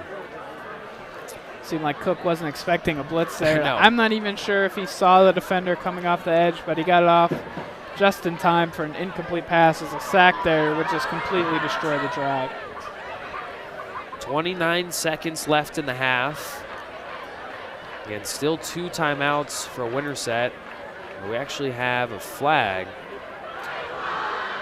I didn't catch what it was. Holding against Winterset. Oh, there was a holding on the throwaway there from Cook. So now 1st and 20 from the 40-yard line. And once again, penalty negates what has been a positive drive to this point. Yeah, it's just going to be tough for them to get in field goal range now with only 29 seconds.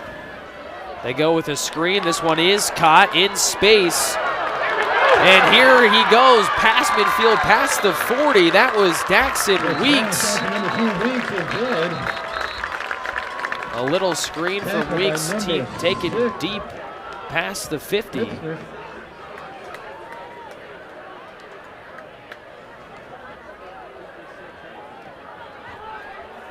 Be a 1st and 10 Huskies. A player down for Winterset. I believe that was Caleb Decker down for Winterset. So he's down at midfield. And an offensive lineman for the Huskies.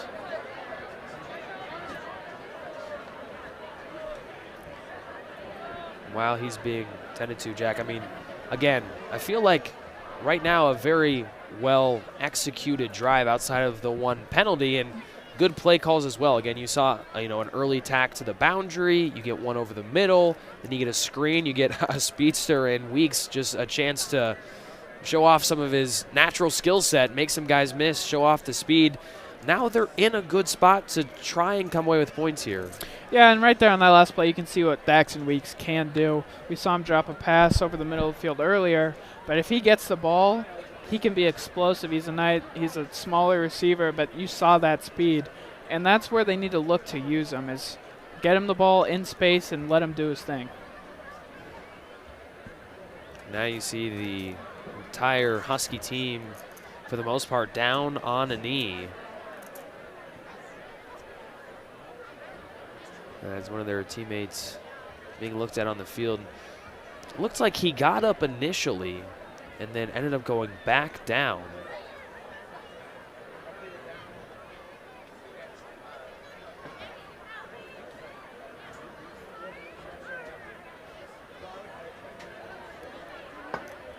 We haven't gotten a good view on who it is.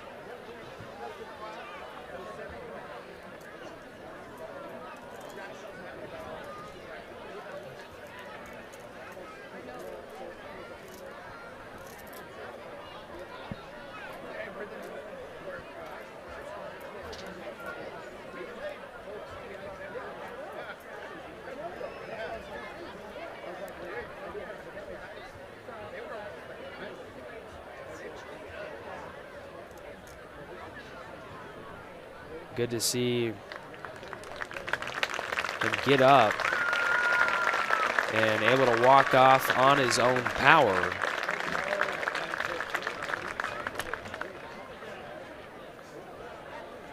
Yeah, that was Caleb Decker, so he's going to be looked at on the bench.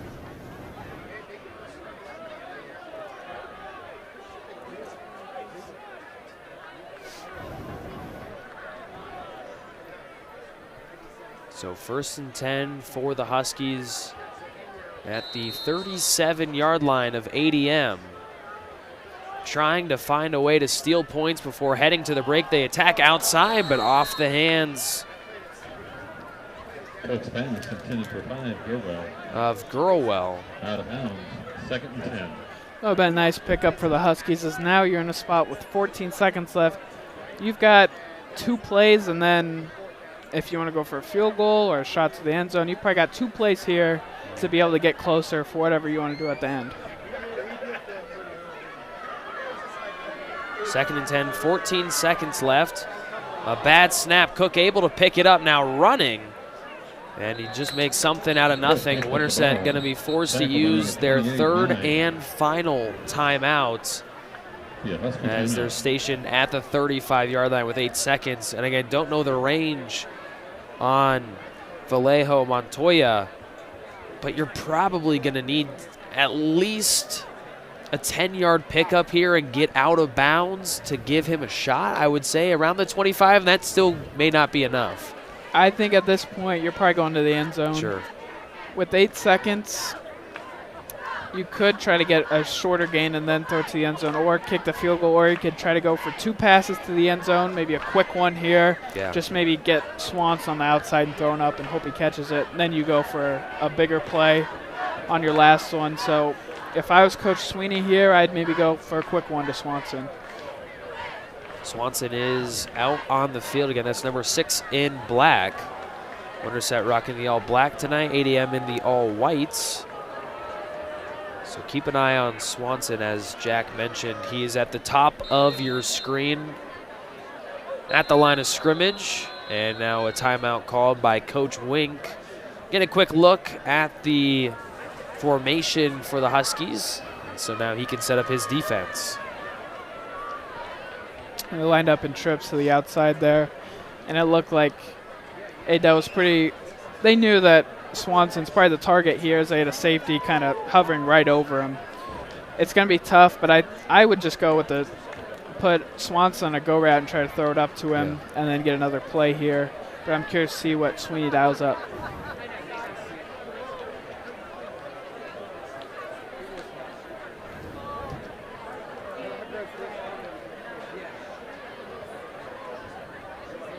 Again, 8 seconds to go, no timeouts remaining for Winterset.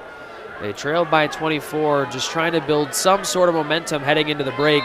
Winterset now flips the trips formation to the near side of the field. Cook drops back, nearly sacked. He's going to take off. He's going to have to find a way to get out of bounds. He just gets tackled inside the 15, and that will be the end of the first half. So Winterset has a promising drive late in the half, but they don't come away with anything. And your score heading into the break will be 24-0 in favor of ADM.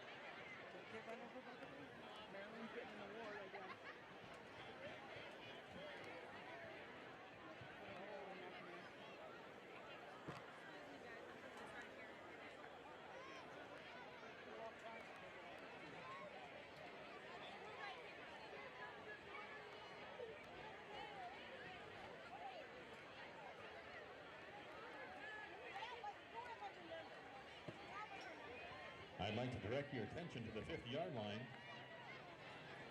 Tonight we will recognize our annual Husky Fan of the Year Award, as the Booster Club has done for years at our first home football game. This decision came unanimously and easily for our board. Tonight we recognize Marilyn McNamara. She has been a member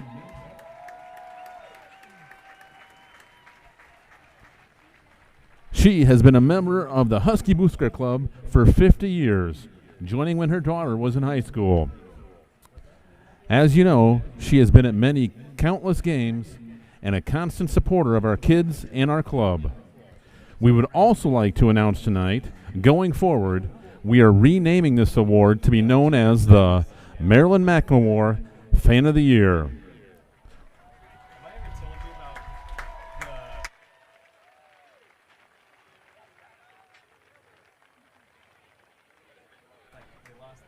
Congratulations, Maryland. Thank you for all your support.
We would like to welcome back to the field the 2025 Marching Huskies.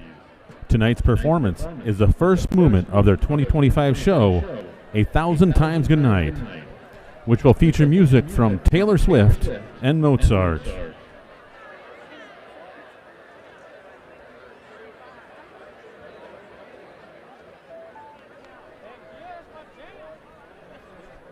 Drum majors Moses Hotstetler, Bella Barrett, and Ellie Michelson. Is your band ready?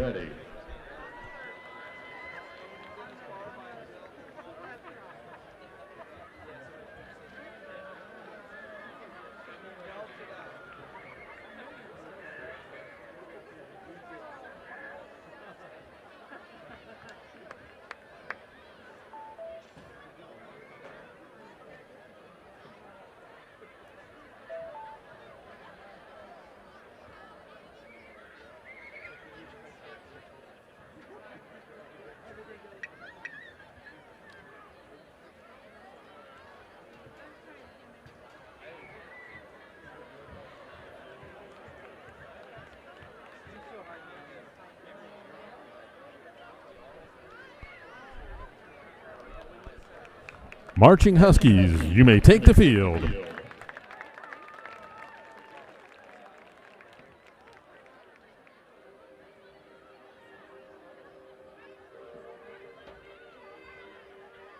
upon a time, there were two star-crossed lovers. Who's above will conquer all.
Let's hear it again for the Husky Marching Band.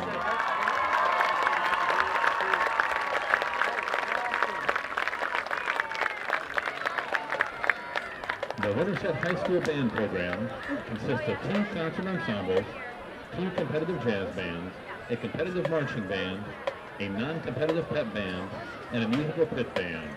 Students also get the opportunity to participate in the All-State Music Festival, the Skiba District Honor Band, a Raccoon River Conference Honor Band, various collegiate honor bands, and the IHSMA Stoke State Solo and Ensemble Festival. The Winterset Winter Ensemble has also been selected 6 times as the Iowa Bandmasters Association's 3A Honor Band. The Winterset Jazz Band regularly appears at the Iowa Jazz Championships. The Husky Marching Band consistently earns Division I ratings at the state festival and places well at regional competitions. Students involved in multiple ensembles will perform almost 50 times throughout the year.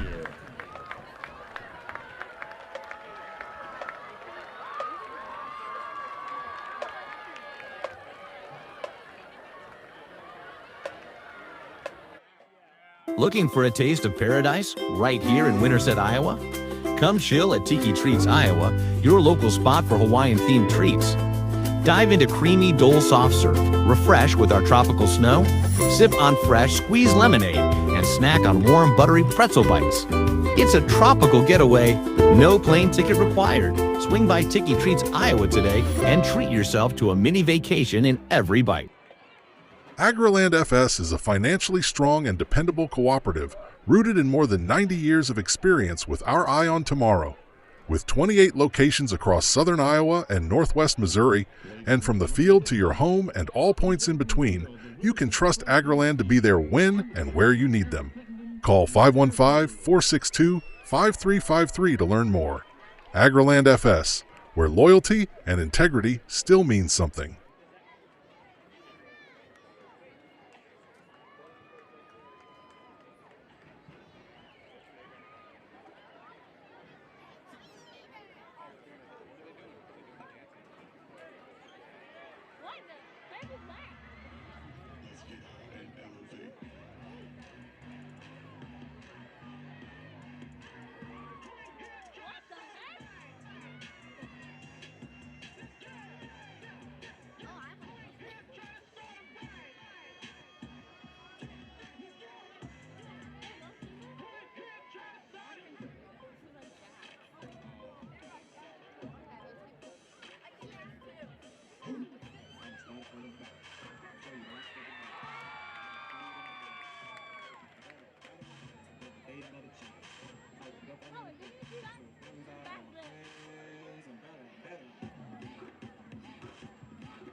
The Winterset Express Dance Team.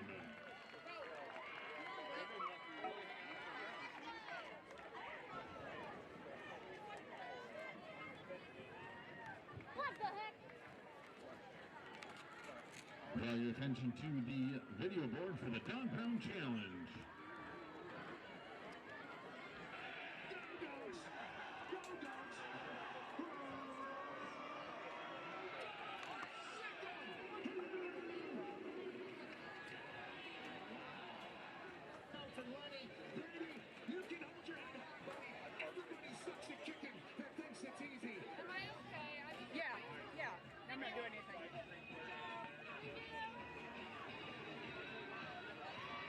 It's time for tonight's Dog Pound Challenge. 2 lucky students will step in to try a field goal attempt from 20 yards. If they make it, they'll walk away with a $25 Casey's gift card. Perfect for pizza, snacks, or fuel. Let's get a big round of applause and some Husky spirit for tonight's challenger.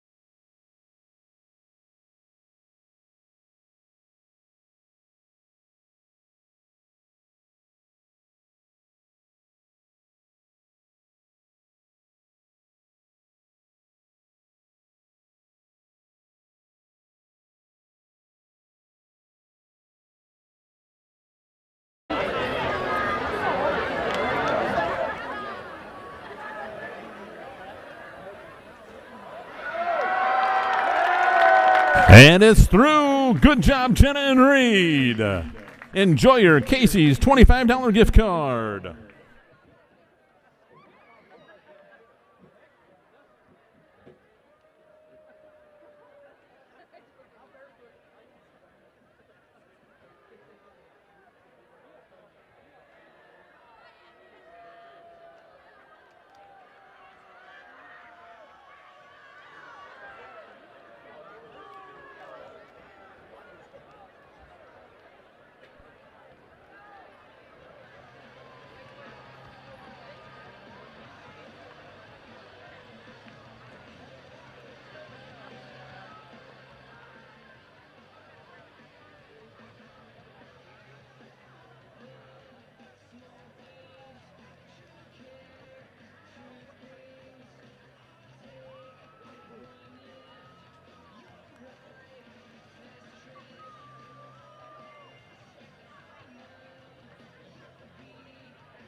Remember when retirement meant just stopping work and slowing down? Well, nowadays it's about so much more. Today's retirees are embracing newfound freedom and exploring new interests. Edward Jones Financial Advisors are here to help you identify your priorities and goals and create a plan to achieve them. Call Whitney Messer-Smith at 515-468-6200 to schedule an appointment today. Edward Jones, member SIPC. 24-0 your score after one half of football here in the season opener at Winterset High School between the Winterset Huskies and the visiting ADM Tigers. And Jack, I feel like there's a couple things that really stood out to me. I want to start first with the Winterset offense. 3 of their 5 drives, 3 and outs, I should say 3 of their 6 were 3 and outs. One of the other ones was essentially a 4 and out. They got a first down on the very first play and then a 3 and out followed by that. Then they had a fumble after getting an interception. But they did have their most promising drive of the half. It was a 5-play drive. They just ran out of time. They started at their own 32, ended at the 18 of ADM. So maybe a slight boost, but the problem has been that they have just not been able to move the chains consistently. Yeah, Winterset's going to get the ball here to start the second half, but I think the problem is Carson Cook is inexperienced. They started the game coming out firing with them. They threw a couple deep passes in the first couple of drives, and they just didn't allow them to settle in. And I think that that's something that's going to be necessary here. You need to get them settled in. So even though you're down 24-0, you got to get this running game going. And Ben Porter is an experienced running back. I think you've got to lean on him to at least give you consistent production there to start the second half. And for ADM, they just have done it in a lot of different ways.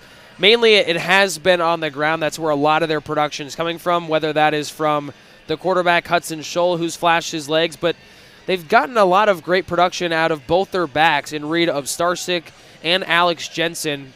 Both guys kind of that power back type of feel, and they're just running a lot of inside zone type of plays, and it's working. Yeah, I mean, you're kind of seeing a bit of a hole in Winterset's defense, and that's the D-line. They're running it right up the middle, and it's at the linebackers as well. So it's the defensive tackles and the linebackers. I mean, they're pretty inexperienced. They've lost quite a few. I know Seth Vanderlinden played at D-tackle last year, and they're missing, like I've mentioned before, a few linebackers. So it's just a tough matchup for Winterset here on the defensive side, and I think they're going to need maybe a couple turnovers if they want to get this ball rolling here down 24-0. Now, obviously, the Huskies will get the ball to start the half. we saw a successful drive when they had to utilize basically strictly throwing the ball. Is that something you want to see more of? I mean, I don't know if they have a lot of other options here in the second half, but what do you want to see from this offense here? Yeah, you know, when they were throwing the ball at the end of that last possession, they were throwing it underneath. They weren't going for those deep shots to Swanson like they were earlier in the game, and I think Carson Cook can excel over the middle of the field, have some nice decision-making, and I think that they can pass the ball. They just need to get in a rhythm, and they haven't been able to do that all night long.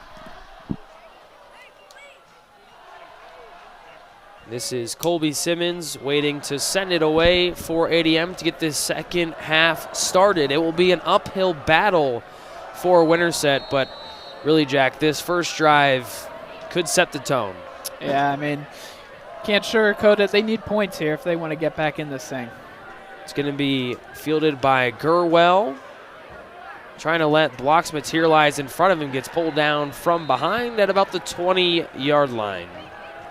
Number 19, Simmons' kick is returned by Yeah, I'm curious what this first play will be. I mean, they've had all half to think about what they're going to come out here. I wouldn't mind a play-action shot like they ran earlier because you need probably an explosive play. You can run down and try to have a methodical drive. Yeah. That takes a lot of competence from the offense. They've got to be able to execute each and every play. They're probably going to need a deep shot here to get them back in this thing. I'd be curious to see if they try to utilize more of the spread offense. Instead, they'll start under center in the I formation, maybe try to get Ben Porter going early in the half. They do hand it off to him, finds a nice seam, and here goes Porter. Breaks another tackle up to midfield, and a great start for the Husky offense. Great job by Ben Porter right there, and you see his ability to break tackles. I mean, he got about 10 yards before the first contact was made, and he just brushed it off like it was nothing. He was able to get a really nice gain there, and a great run from him. You need to lean on him here if you are getting results. A 25-yard run, an explosive run for Ben Porter on the first play of this second half. Winterset throws a bit of a low throw, but it is caught and taken for a first down. That reception there by Jace Bellamy. A little bit of a low pass there from Carson Cook, but a nice catch by Bellamy, and he was able to turn upfield for a first down. And it looks like they're kind of going quick, something that they're going to need to do, keep Adele's defense off balance. 2 plays, 2 first downs, an explosive run from Porter, and an explosive play through the air to Bellamy. They go deep once again, but a bit of an overshot from Cook. Cook's pass in time for Swenson. Looks like Coach Sweeney's telling them to get that ball upfield towards the middle of the field. They kind of threw it to the backside of Swanson, where if he leads that ball closer to the middle of the field, that's where Swanson can win that rep. But he really wasn't open there. That's a shot that an inexperienced quarterback like Cook, he sees a deep ball, he's going to want to throw it, and almost resulted in a turnover there. I mean, really, the closer receiver on that end was the corner for ADM, Girlman. Winterset's going to go back to the I formation. They do give it off to Porter, trying to bounce it to the outside, but he's wrapped up and taken down after a gain of a couple. So looking at about a 3rd and 8 at the 40-yard line of ADM. Something here, if you're calling the plays like Coach Sweeney is, you can't try to go for the home run. You've got 3rd and 8. You're obviously in 4-down territory here, down 24-0. Try to pick up a nice chunk, 5 or 6 yards, whether that's a running play or a short pass. You can see Adele's corners are playing quite a bit far off of the receivers. They go low on a hitch route up to the 35-yard line. So basically what you're asking for, you get that short gain to make 4th down manageable, because it's without question Winterset's going to be in 4-down territory the rest of the half. Yeah, you're maybe hoping for Swanson to get a little bit more yards after the catch here, but you've made a nice 4th and 4 here. You've got to pick a play, probably your best play for short yardage here you're going to go to, and you've got to be confident that whether you're running the ball, if you're passing the ball, Cook needs to be able to make a short pass and pick up this first down. Winterset got half of what they needed on that passing play to Swanson. 4th and 4. Cook looking over the middle. It's low. And they say it is caught. Nice job by McDonald. A couple times today he has snagged ones very low to the ground. Yeah, a great catch by McDonald. A little bit of a low throw there by Cook, but he was still able to get it there. A nice route by McDonald to get open there. And now Winterset is starting to get some momentum here. They give it off to Porter. Not a lot there, and drop down at the line of scrimmage. And one thing that I saw on that passing play from Cook, again, young quarterback, the new starter for this Husky team, he threw that ball with anticipation on 4th down. He did. And another thing, he kind of threw it off his back foot. I want to see him there step up into the pocket and make that throw. That's maybe why it's a little bit low. But that's something an inexperienced quarterback. If he can pick up on that, he could get going here. Winterset once again does that short little curl route. Pick up about half of what they need, or a little bit more. It looks like a gain of 5 or 6. So you have 3rd and 4. A hard count there from Cook. Looks like he's switching the play here. Goes to the boundary to Weeks. Good for a 1st down and a very promising drive to start this second half for the Huskies. That is a great play by quarterback Carson Cook. There's an unblocked edge rusher. He didn't crumple. He was able to deliver a strong throw to the boundary to Daxon Weeks. And something you've seen from Cook, his throws might not have been in the perfect spots, but he looks confident. Yeah. And you want your first-year starting quarterback to look confident. He doesn't look like he's second-guessing himself. He looks like he knows what he's doing out there. 4 first downs on this drive, and now Winterset will have 1st and goal from the 10. Porter trying to get through some defenders, squeezed through a couple, and gets up to about the 5-yard line. So where Porter's going to shine, it looked like he might have gone down for no gain or even a negative play there, but he was able to keep pushing, get a nice 2 to 3 gain there, and they're at the 5-yard line. So they can just keep running the ball with Porter if they want to, or they can look to open up the playbook a little bit more. Winterset just 5 yards away from hitting pay dirt for the first time today. Trying to mount a big comeback. They go over the middle, and that's off the hands of Swanson and nearly intercepted on the tip ball by Gurlman. Dove and got a hand on it. Looked like Cook might have put a little bit too much on that throw. That's tough for Swanson to get that ball. It's about 5 yards away. That's a really hot pass, but that's one that hit him right in the numbers. You want to see your top receiver come down with that ball for the touchdown. If you're Coach Sweeney here, what do you want to see? Because this is kind of feels like essentially a 2nd down play call, if you will. Yeah, I think you need to get positive yards here. I think a run to Porter, and it looks like Swanson's in the backfield, maybe a sweep to him. I think that could be really nice. They roll out, Cook trying to hit Swanson, pump faking. He's going to take it himself, and he is hit short of the goal line, down at the 1.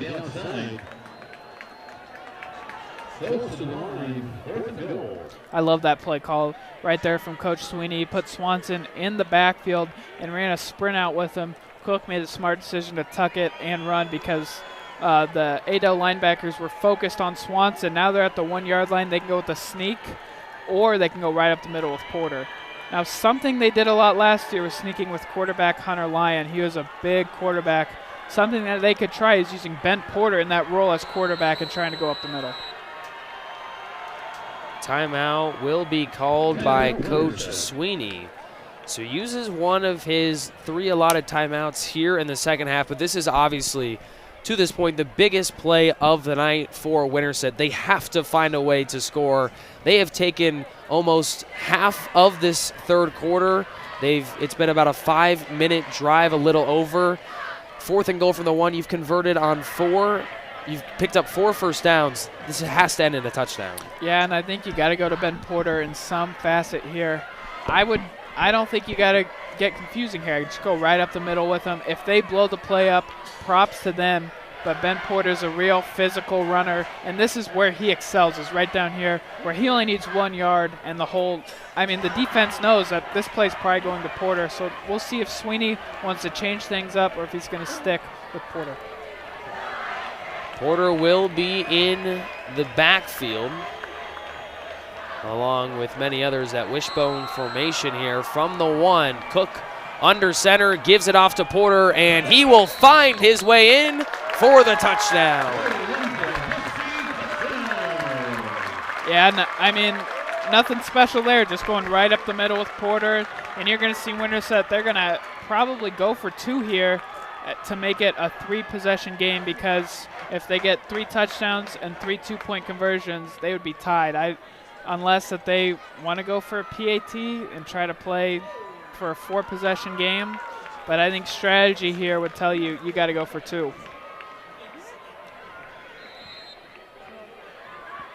So 2-point play from about the 2.5-yard line. It will be Cook under center, trying to make this a 2-score ball game at 24-8. They have a man in motion. It's a pass. They swing it out to the corner, and it is hauled in. You know, Evan, I'm going to go to a point you made earlier about Carson Cook's anticipation on his throws. Right there, a really nice throw by him. He kind of got on his back foot and made a really nice throw for the 2-point conversion. That's a difficult pass for him to make for a 2-point conversion, but he delivered. That was Cooper Johnston, the junior tight end, in the corner, converting on the 2-point play, and you couldn't have asked for anything better. There's the run from Porter to hit pay dirt, and just a huge drive, Jack. I mean, Winterset needed that badly. Yeah, they definitely did, and this is good. This is huge for morale. It's only a 2-possession game. If you're able to get a quick stop here, you can really get this thing moving. It ends up being a 13-play drive for the Huskies, 79 yards and nearly 5.5 minutes. A long drive, and it ends in the result that you needed. If you're looking at more than just this game, the progression you saw from Carson Cook on that drive, he looked confident. He was able to make quite a few throws that weren't even the easiest for him to make. He was able to make good decisions, and I think that's really what you want to see out of this game. If you're a Husky fan, just see him be able to play the quarterback position, see something you haven't seen in a long time. That's good quarterback play. They go for the pooch, and it is fair caught, but he did muff it. It looks like the ADM player was able to fall back on top of it, so crisis averted for the Tigers. So ADM will have great field position just outside of midfield. They'll start at their own 47-yard line, where we'll see Hudson Scholl in this Tiger offense that probably felt like they left a good chunk on the board in that first half. Despite scoring 24 points, so it's going to be a big challenge for his defense. They go with the screen pass on first down. That one is caught by Klusner. Again, Klusner, probably big for him. I mean, just to, catch the ball. He's had 2 big drops, both of which could have went for touchdowns. Yeah, another big tackle from Jude Gerwells. You've seen his ability to make strong fundamental tackles in open space. Another Husky down here looks to be Tyson Ho.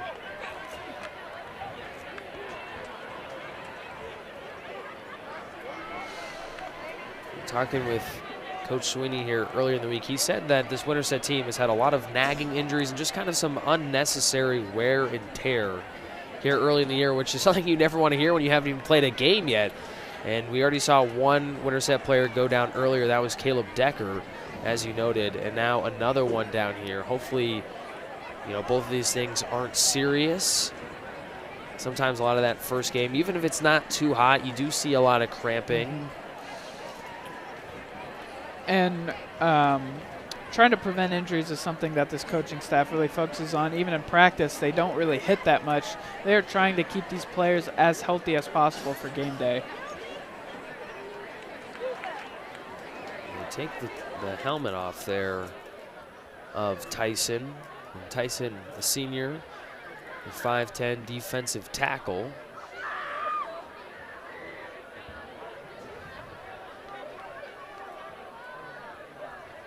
Sits up.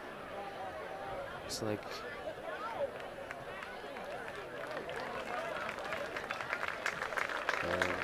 Limping towards the sideline. Needs a little help. Struggling to put weight on it. Something you don't want to see there if you're Winterset.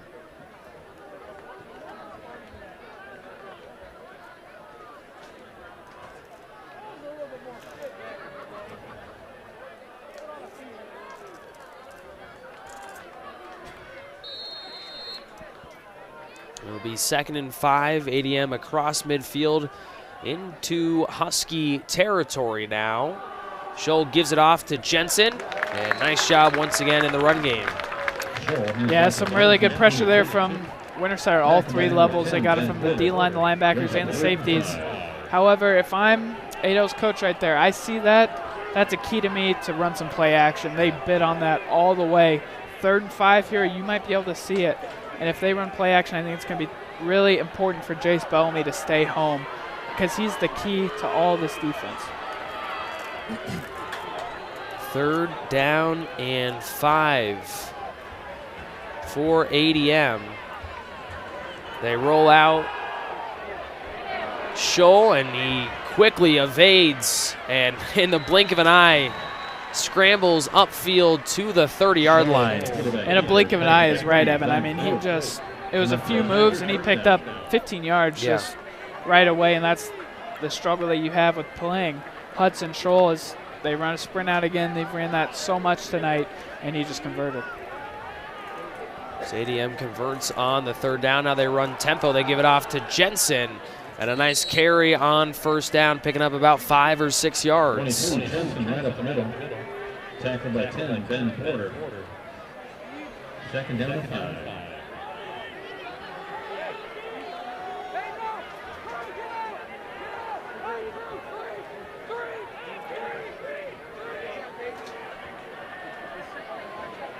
Scholl swings it out. They do another one of those quick screen passes.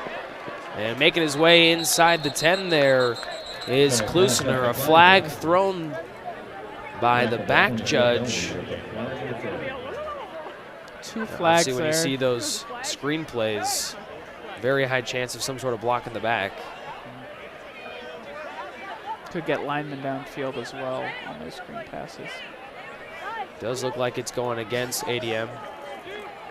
I mean, that's a huge momentum shift as they were moving the ball. Even before that play, they were just moving the ball at will. And now they're going to get them in 2nd and 15. You need to get off the field on this set of downs. It's kind of one of those things, too. You gave yourself, the offense gave this team, this crowd, a little bit of boost, a jolt. They get the touchdown drive. They get the 2-point conversion. It's a 2-score ball game. If you're the defense, you cannot let ADM cut into this deficit really in any facet. So it'll be 2nd and 10. Scholl scanning downfield, rips it over the middle. That one's completed, and walking into the end zone is Plaisance for the Tiger touchdown. Scholl's been so good all night long at improvising, and even if his first read isn't there, with his speed, he's able to get around defenders and wait for a play to open up. It's really hard for a defense to cover for that long. And that's just the struggle with Winterset tonight. They've had a tough time getting off the field when they're in positions where they need to. PAT is good. So the Tigers answer the Husky touchdown with one of their own. They score on their opening drive, and it goes to a score of 31-8. It's a 30-yard strike from Hudson Scholl to Ben Plaisance. And right when Winterset started to build some momentum, they had that just completely sucked out of them. I mean, it's tough, and now the clock becomes even more of a factor. Right. I mean, you've got about 16 minutes left in this game. You're going to have to start thinking about passing the ball a lot here. You just can't afford to have this clock continue to run. And you're going to need some deep passes down the field. You're going to look to Wyatt Swanson. But what I saw from Carson Cook last drive, I'm confident in his ability to get a drive going here. And it's a big drive for him to continue to keep that momentum going. 5-play, 3-yard drive for the Tigers that ends in a 30-yard touchdown through the air. Scholl now with 2 passing touchdowns. Did have that 1 interception earlier in the contest, but he's also had a couple of big plays erased. Had another touchdown through the air, 1 on the ground. But regardless, he has shown why he is one of the top quarterbacks in all of Class 4A, and you could argue one of the best in the state of Iowa. Muff there by the Huskies and got away from them. Does look like they were able to get back on it. Simmons' kick, covered up by Gurwell. Gurwell First and 10 for the Huskies. had that bounce straight off his chest. So it looks like Winterset will start around the 15, maybe the 16-yard line. You haven't really seen White Swanson get that involved tonight. I'm looking to maybe give him a short pass, a screen pass, something to get him involved, because I don't think they really have a shot in this game if they can't get him going.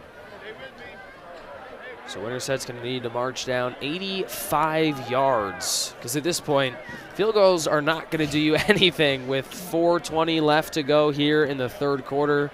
Got about 16 and a half minutes of football left to play as they trail here by 23.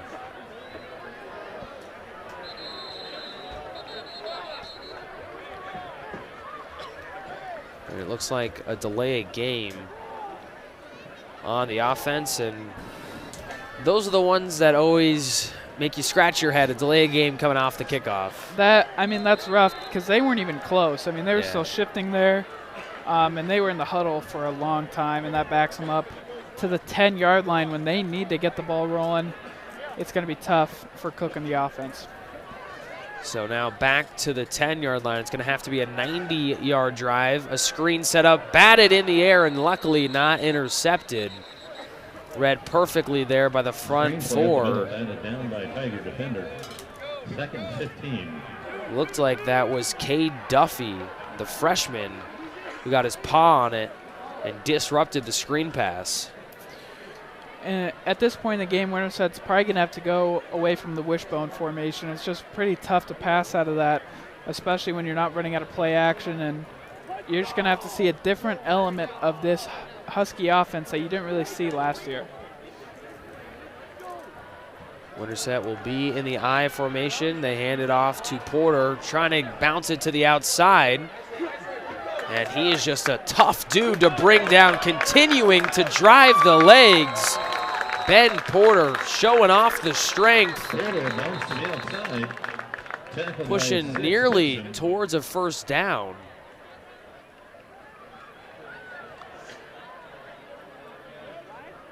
It is a first down. That's enough for a Husky. That is a first down. A very impressive run out of Ben Porter. I mean, you've seen the runner that Porter is. He's not trying to make a man miss. He's trying to run right through him.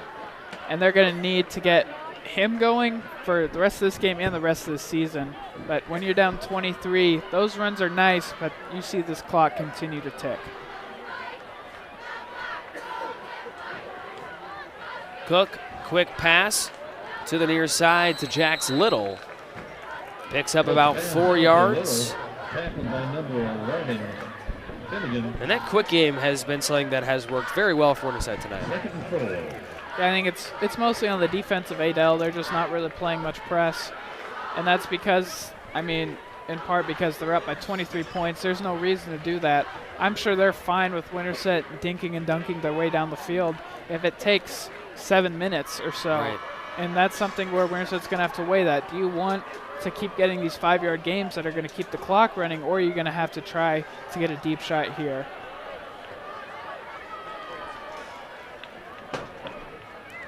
They go for that quick game once again. Little slips prior to being able to catch that ball, so we'll redo that. 3rd and 4 coming up.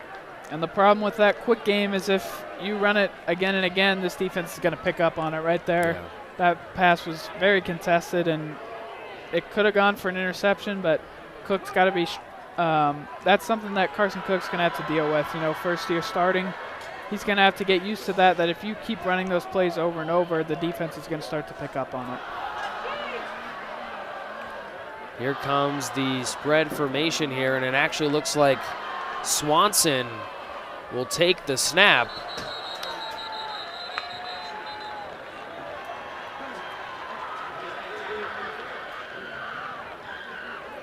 And it's going to be a false start there on the offense. Again, Coach Sweeney tried to get a creative play call in with Sweeney taking the snap, and instead they're going to be backed up 5 yards, 3rd and 9, and you can erase probably whatever that play was going to be. Yeah, I mean, it's tough when you come out in that. You're looking to surprise the defense, and the surprise element is gone, so they're going to have to go back to normal formation. Cook drops back. It's a screen pass, and he overshoots Porter. And even if that pass was completed, there's no room for Porter. 3rd and 9. Carson Cook has looked good, and you almost take the ball out of his hands by throwing a screen pass. I'd like to see Sweeney have some trust in Carson Cook, and he's shown the ability to throw the ball over the middle of the field, and he just wasn't given the opportunity on that drive. So Winterset forced to punt. They had a 3rd and 4, the false start. Kicks them out of the ability to make something happen. A muff punt, but falling back on it. There was Plaisance. 1st and 10 for the Tigers. So once again, ADM with very good field position. They'll start at their own 40. And just talk about a day full of great field position. Going from drive to drive, they've began at their own 39, at the Winterset 32, their own 46, their own 39, their own 32. That's their worst, and that's still not terrible. Their own 39 once again, their own 47 last drive, and now their own 40 here to start this one. A flag thrown right away. It's going to be a false start on the Tigers. And these are things that are going to frustrate both coaching staffs when they take a look back at this one. Yeah, you've seen a lot of sloppy stuff from both teams. Just that Adol's played good in other facets of the game, and Winterset's kind of struggled. You know, they've given up 31 points. I don't think the defense has played that bad, but when they get field position like that, you get a short field. It doesn't take much, especially when you're facing an elite quarterback like Scholl. And ADM continues to operate out of the pistol. They've got a trips look at the top of your screen. Scholl will drop back to pass, rolling out, scanning for someone. Now he's just trying to flash his wheels a little bit and maybe picks up a yard. Run out of bounds by 10, Porter. Brings up 2nd down. Got him at about 2nd and 14 here. I mean, they're going to continue to try to burn clock. You've got to limit these possessions to as short of time as possible, and you've got to hope that you can get off the field when you're in an advantage position like a 2nd and 14. Don't know if Winterset got that last guy off the field in time. No flag was thrown. They go to that screen once again to Klusner. Ball off number 15, Kleisner. Tackled by 5, Gilwell.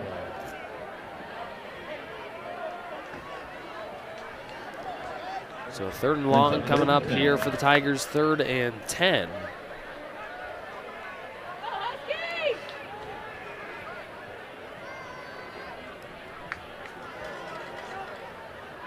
Back to that original line of scrimmage, and Jack, 3rd and 10 has been a situation, or 3rd and long in general has been a situation where Winterset has to find the way off the field. Scholl, it's a screen pass. They've got Klusner open, but a great open field tackle there by Swanson. It's a great job to sniff out that play by Swanson as well. He's able to make the tackle, but also notice that the screen passes there a lot of times in high school football, players just aren't looking for that. They'll catch him by surprise. So it's going to result in a 3 and out for ADM, a big stop by this Husky defense, giving their offense a chance to get back into this one, but Winterset is running out of opportunities. This next drive is going to have to be one that ends in a touchdown. We got to give credit where credit's due. The defense did their job. They got off the field. Now it's time for the offense to do their job. Short punt, takes a friendly bounce for ADM and rolls back to the 17-yard line where Winterset will set up shop. Hamilton's punt rolls out of the 17, first and 10 for the Huskies.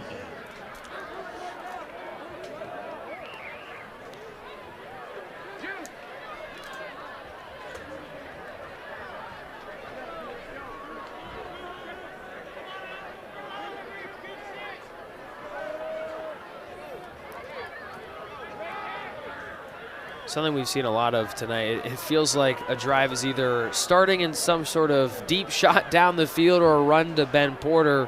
Porter not on the field for this opening drive, but at this point, what do you want to see from this Husky offense, Jack? I want to see some trust in Carson Cook. Let him throw the ball over the middle of the field and really see what he can do. He'll just try to get as much as he can. Looks like he got maybe a yard. Yeah, I would agree. I feel like we've seen Cook take strides in the second half, and I think it started at the end of that first half. Yeah, and you're down by 23 points. As a coaching staff, you have an idea of how good a quarterback is from what he can do in practice, but you don't know what he's like until you see it in a game. For the rest of the season, you need to show some trust in him right here, put some confidence in him, and see if he can take that and run with it. A minute left to play here in this third quarter. ADM with a 23-point advantage. They go with a run to Porter, who breaks a couple tackles, continues to fight and work his way up ahead. Ben Porter has been a man on a mission tonight. Yeah, Porter's been great tonight. The problem is they're down 23 points, and they've got 55 seconds left in the third quarter. So while Ben Porter has been running the ball really well, it's just not a luxury that they can afford to do right now, and that's to run the ball. You almost wonder, I don't fault the aggressive nature by any means from Coach Sweeney and his staff, but what happens in those first couple drives if you don't go with the deep shots on the first play? Instead, you hand it to the bell cow. I mean, that's what keeps coaches up at night is what they do, especially at the start of the game when stuff can switch. I mean, you look back at that first play. Swanson had a step on the guy. That's a tough throw from Cook. But you're also trusting in Cook there to make the throw on his first play as a varsity quarterback. So that's what you kind of have to weigh as the head coach and the play caller. Back to the wishbone for Winterset. They'll do the quick throw. And getting wrapped up there is Bellamy. The buzzer will sound on the third quarter. We've got one left to play. ADM in control as we head to the fourth, 31-8, your score. Integrity Financial Group is a financial services partnership with offices in Central Iowa. Here you'll find expertise in insurance, accounting, and investments all under one roof. Their commitment is to help you make sound financial decisions and protect what matters today and into the future. CPA Ben Applegate, insurance agent Eric Johnson, and investment broker Jason Claymeyer are ready to help you. Call 888-365-1230. Integrity Financial Group. Experienced, professional, committed. Jones Creek Apparel offers graphics and logo design, screen printing, embroidery, direct-to-film, and promotional products. Proud supporters of Winterset Athletics. They are happy to work with any organization or individual, regardless of the order size. Open Monday through Friday, 8:30 a.m. to 5 p.m., and Saturday, 9 a.m. to noon. Give them a call at 515-462-4132 or visit their website, jonescreekapparel.com. Jones Creek Apparel. The fourth quarter in Winterset getting started, and we've got a big play for the Huskies here to kick off this fourth and final quarter. It's 3rd and 8 from their own 33-yard line, and I think in the fourth quarter, you're probably in fourth down territory from here on out.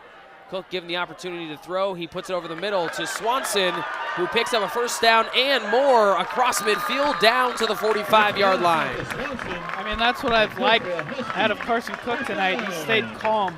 He had some pressure, he got out of the pocket, but he still kept his eyes down the field Yep. and found Wyatt Swanson, who they needed to get going. He was able to make the catch and get a nice 15 yards after it to boot. Winterset down to the 44-yard line of ADM in Tiger territory. Cook underneath, he finds Weeks, picks up a couple yards, makes his way out of play.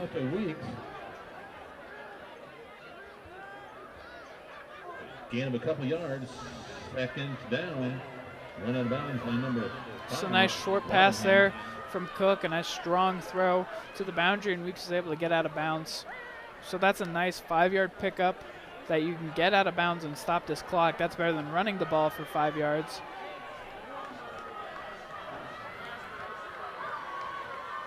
Winterset once again in the I formation. They give it off to Porter and just continues to push his way downfield after the initial contact. You know, I know it's the high school level, so you don't have any advanced stats, but I would love to know his yards after first contact. I mean, he's had a ton.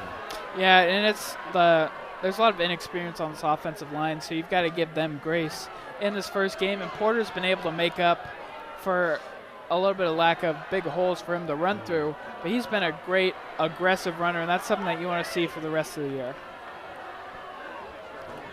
3rd down and 3. Cook set to pass. Attacks to the outside, and it is Swanson once again on 3rd down.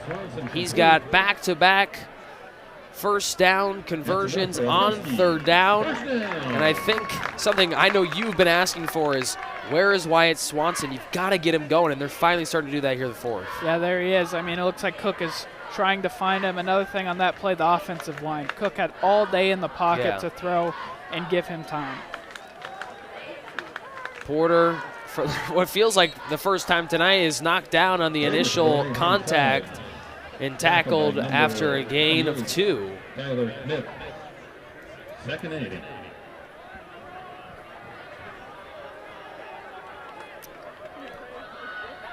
Winterset substituting there. I don't know if they really have the time to go to a full huddle. I mean, they just wasted about 20 seconds there substituting, and they've only got 10 minutes left down 23. Cook scanning, pump fakes. There's a flag thrown, chucks it downfield, busted coverage, and unable to make the catch is Johnston, who is wide open. Probably wouldn't matter regardless. There was a flag as Cook tried to break to the outside, so you're likely going to have a holding here on the Husky offensive line. Some good decision-making there, though, from Carson Cook, as there's a few. His first couple reads were contested. He faked the throw, and he's able to get outside the pocket, even with these flags, and find Johnson, which probably should have been a touchdown if he would have caught it, but obviously it didn't matter because of the hold. It actually looks like there was holding on both sides, so the 2 penalties will offset and will replay 2nd down. Offsetting penalties, the replay 2nd down. So even though a play wouldn't matter, that's the stuff that can get you excited about Carson Cook. As you saw last year, Lyon didn't really have the ability to run outside the pocket and make the play. He's shown a great ability to throw the ball on the run. Cook faked a screen to one side. He's going to have to take off himself. A couple pump fakes. And there he goes, breaking his way towards the first down. He's wearing 15. There was another guy wearing 15 that played in the state of Iowa that was pretty good with the pump fakes, Brock Purdy. He was showing off some of those Purdy pump fakes, supporting that number 15. Yeah, great job there from Carson Cook to make a couple moves and get close to that first down. And right here, you've got to find a way to pick this up. I'm guessing this is Ben Porter territory on 3rd and 1. I feel like I'd be shocked if it wasn't, right? Winterset in that wishbone formation. They don't give it off to Porter. Instead, it's Rivera. And a nice gain for him. They do the scat back, the change of pace, and it works. Yeah, obviously Adele was thinking it was Ben Porter's time too. And as Nathaniel Rivera being the backup running back, the 2nd running back behind Porter, he offers a nice change of pace. He's a pretty quick running back in 3rd and 1. Maybe you don't want that all the time, but he's able to be really quick there and make a couple guys miss for a really nice gain there on 3rd and 1. Under 10 to go here in this 4th quarter. It's a reverse. They pitch it back to Weeks, flashing the speed to the end zone. A touchdown for Daxon Weeks.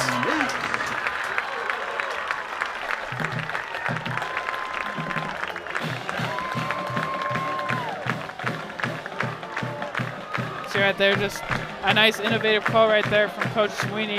He was able to get the ball on one of his fastest receivers with space.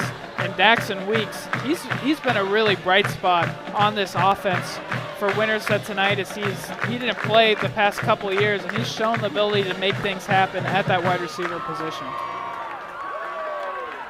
Once again, though, a player down for Winterset. It looks like it's Caleb Decker again. The Huskies down by 17. And they're obviously definitely going to be going for it for the 2-point conversion. And that could be a key one. You get it, you cut it down to a 15-point game, and then you'd only need a 2-point conversion on one of them. So assuming that Winterset is going to be going for it here, or actually I shouldn't say that. You know, they're down 17, they could cut it to 16. And they could do that, but so let me backtrack. Do you choose to just cut it to 16, make sure it stays at a 2-score and keep yourself in it for now? Or would you prefer to cut it down to 15, making it down the line where you wouldn't have to go for another one? I mean, I'm of the opinion where you need to know. So I would go for 2, so you know that maybe it is a 3-possession game. You need to play more aggressively. If you kick it, you're just deciding that you'll go for it later. And you don't want to see what's going to happen later. You want that hope of, yeah, it's only a 2-possession game, not 3. But I think if you're Winterset, you need to know, do you need to play more aggressively here? And I think it's just on Coach Sweeney to see how he wants to play the rest of this game.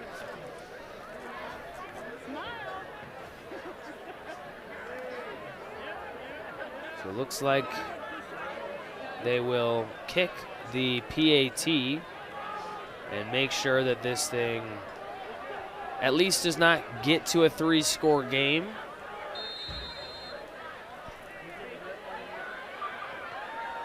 PAT does not get there. So you have the 3-score game. I mean, that's the risky run, and it's the same outcome of failing to get the 2-point conversion. But now you're at a 3-score game. You're going to have to play this game as aggressive as possible. I'm guessing it's going to be another pooch kick here, trying to get the ball back, and you've got to play aggressive on defense as well, trying to get off as quick as possible. It's an 11-play, 83-yard drive for Winterset. They started at their own 17-yard line. Picked up 4 first downs, 2 on the ground, 2 through the air, and it results in that rushing touchdown for Daxon Weeks on the end around. So when you look at the scoring drives for Winterset, they have a 13-play, 79-yard drive and an 11-play, 83-yard drive. Both of those of which have happened here in the second half. They've only had 3 possessions. And so, I mean, that's part of the product of having these long drives. You burn a lot of clock, and I think it's one of those things that you're going to kick yourself if you're Winterset that you weren't able to put these drives together in the first half. Yeah, and I think that you've seen a lot to be encouraged by if you're a Winterset fan going forward for the rest of the season, as Carson Cook has looked like he's in control of the game, and he has the ability to make plays happen at the quarterback position. They do the onside kick, and they're going to get it. So a big time play from the Huskies. That's really cool to see from Vallejo Montoya, as he just missed the extra point, and then he had one of the best onside kicks I've ever seen. He had a perfectly placed just ball that bounced all the way. Rivera was able to pick it up, and now Winterset's got the ball back.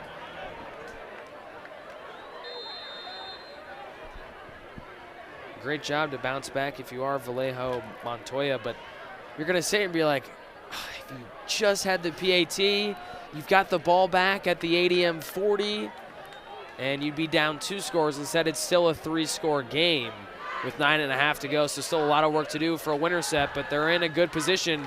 They go deep on the first play, and it is incomplete.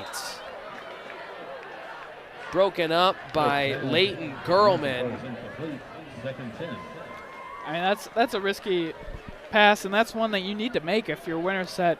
Swanson in double coverage there, and a good ball there from Cook if you want to give Swanson a chance, and he did have a chance there, just good coverage at the back end by Adel. They go with the delay handoff to Rivera, who picks up a good chunk there on second. Looks like you're going to have about 3rd and 2, 3rd and 3. 3rd and 4. You've seen Rivera show some spurts here in the second half of giving you a solid backup running back to Porter if you need a quicker option, especially on 3rd downs. If you want a better receiving back, I think Rivera can give that to you. They do a play action bootleg going down the field, and what a catch! Jax Little, a great adjustment, a contested catch, and Winterset is inside the 5. What a great catch there by Jax Little, and I'd say maybe even a better throw by Carson Cook. He put that ball in the perfect spot for Jax Little to come back and catch it. And now Winterset is inside the 5-yard line. Injury timeout.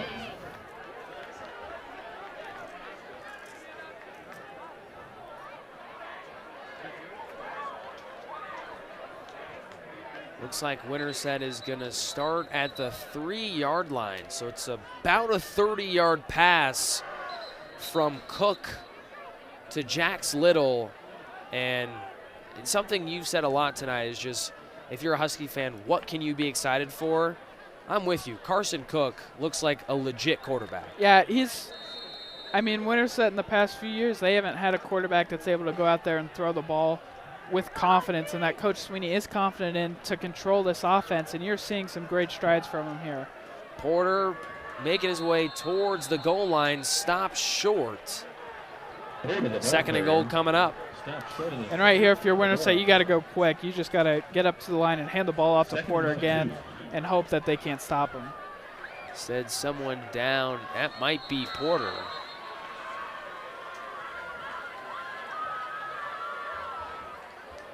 So both teams call to the sideline as Ben Porter down on the field. Again, doesn't look like anything crazy. Could just be a cramp. Yeah, that looks like that's exactly what it is. Almost a blessing in disguise here if you're Winterset. Stop the clock a little bit. Obviously, you're not asking for players to get hurt, but it is a good opportunity for Winterset to regroup and run a nice play here on 2nd and 2 and try to get the ball into the end zone. So Winterset from the 2-yard line. Assuming Porter's at least got to come off for one play, would you like to see some sort of play getting Rivera out to the edge, something with Weeks? You saw him flash his speed a little bit. What's kind of the play design you're hoping for here on 2nd and goal? Yeah, that does change the calculus a little bit. Without Porter's, I don't know if I'm confident in running Rivera up the middle. However, I do think, like you said, to the outside, I think Rivera could be a good option, especially to the weak side of the field. I think that Rivera could get outside and show speed. Or, like you said, to Weeks. I think a player to the outside here without Porter is probably your best bet. Yeah. One thing I am interested in, because Coach Sweeney got me intrigued, when you put Wyatt Swanson out there in almost kind of a Wildcat scenario, I wonder if that play is back in the playbook. Obviously, they were trying to run something. It was 3rd and 4, and it got negated because of a false start. But I'll be curious if you do any sort of trickery or if it's just a simple run here on 2nd down, because Winterset's got 3 plays to get it in, so it may not be anything fancy here.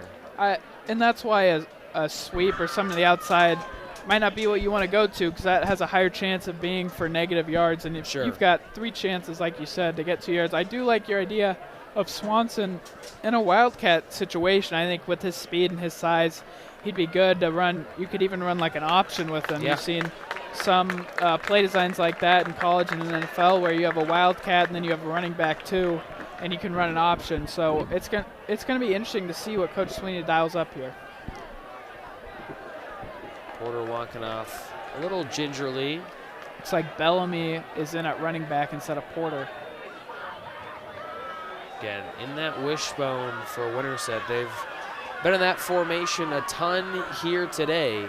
8:16 left to go in this one. ADM by 17. If Winterset wants a chance, they've got to pound this thing in. They go to Bellamy, lowers the shoulder, and he's in.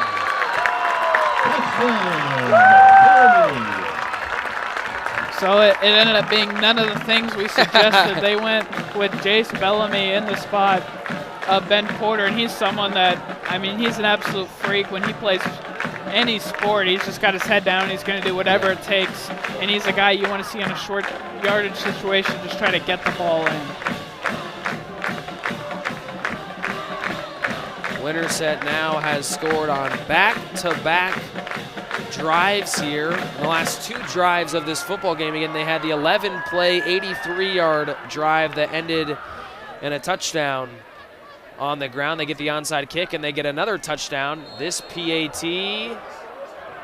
does not get there either, so Winterset will have to get a 2-point conversion at some point in this game if they want to come away with a win.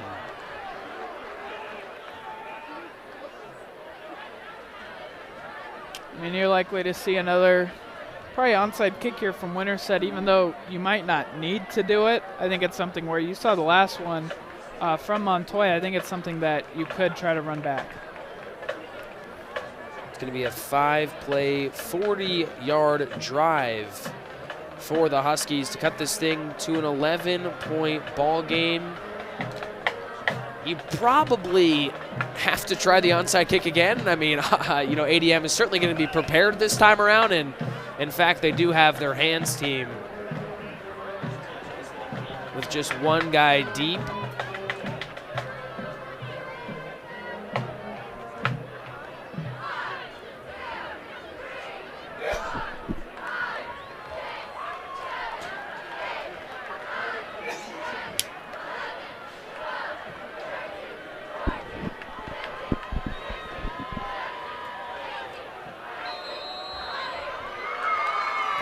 Montoya trying to find some other form of magic, and Winterset had a chance. That would have been unreal. Like, football in today's world, an onside kick feels impossible. The fact that they almost had it on back-to-back tries would have been crazy. Most of the time you see, like in the NFL, they try to kick it up in the air. Yeah, and try to high bounce. Yeah, try to get the high bounce, but Montoya is able to perfectly pin it in between the defense, and you've seen back-to-back kicks that are almost perfect to try to get an onside kick. I think these refs are probably talking about if the ball was touched before it got to 10 yards, it looked like it was about on the edge there.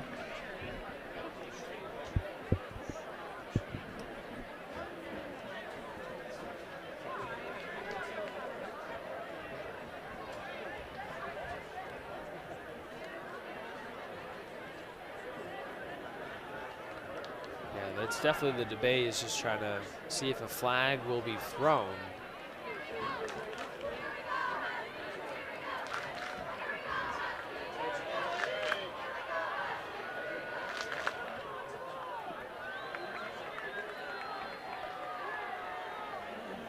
A long discussion here.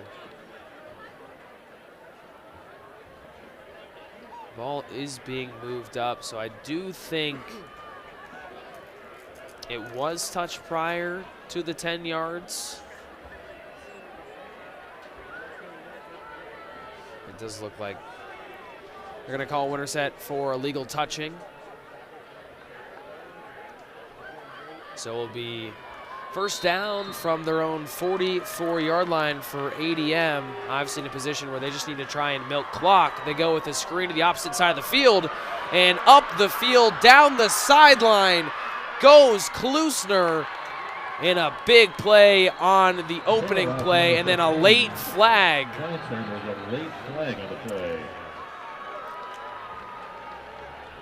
Now that was Judah Gurwell out, trying to make a really tough tackle, and it looked like there might have been a block in the back that didn't get called.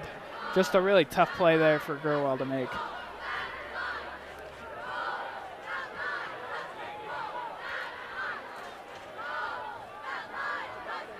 Wait to see what this flag is, likely on some sort of late conduct or a late hit by Winterset. Looks like it's unsportsmanlike conduct against Jace Bellamy. So you have the huge screen pass, something that Coach Wink and his offense has really spammed like a video game in the second half is that RPO bubble to specifically Reed Klusner. They did get down to the 10, but if Winterset's able to hold them to a field goal here, it's still a 2-possession game, and they didn't waste any time on that drive, on that big play. An inside give, nice job by that defensive front for the Huskies. Just a yard or two for Jensen. Tackle by 27, Drew Hockett. Second down.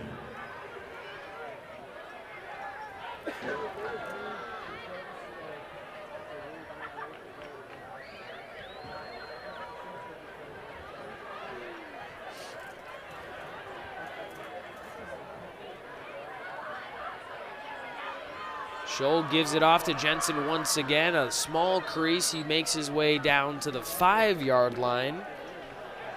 22, Jensen, and it's 3rd and goal. 5 yards away for ADM. Yeah, good job so far for Winterset's defense to hold them only 5 yards here on the past 2 plays. They just got to keep going, as I'm sure Adel is going to look to score a touchdown here, as a field goal really doesn't do them much good, as it's still a 2-possession game. And that's kind of what I was going to add. I think if you were to say, you'd love if they would kick it, but I think ADM is probably going to take their chances. 2 shots from the 5 or force Winterset to go 95 yards. Scholl breaking towards the outside, and he is in for a touchdown. Hudson Scholl finally gets a touchdown on the ground, and it might be the knockout punch. Yeah, it just puts Winterset in a really tough position the rest of the game. You're going to have to go as aggressive as possible. You're going to have to throw the ball almost every play. You're going to have to go for 2-point conversions, and you're going to have to go for the onside kick. And you're going to have to get about everything to go your way. And that screen pass, obviously the backbreaker. Yeah.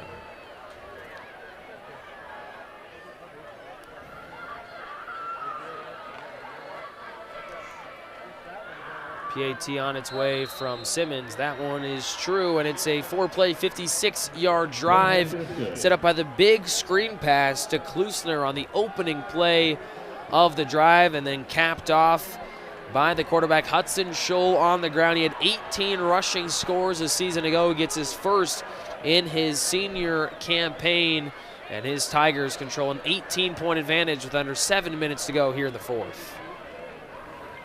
You know, obviously, the Winterset defense has a tough time stopping Adel's running game.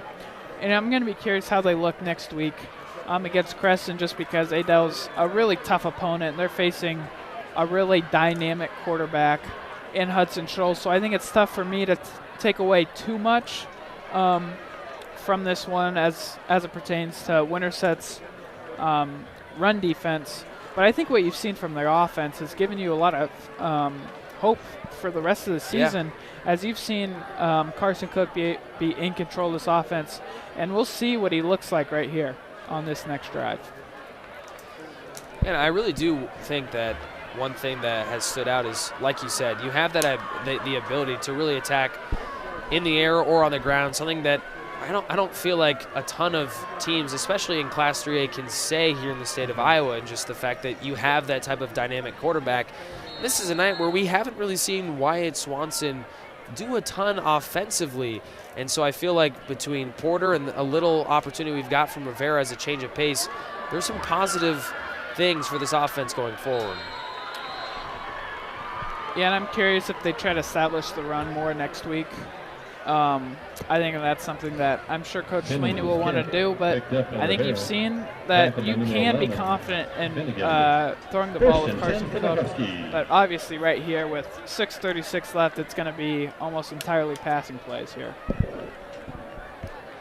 Which, to be totally blunt, may not be the worst thing in the world. It's just more opportunities for Cook to drop back and sling it. And they start in the wishbone.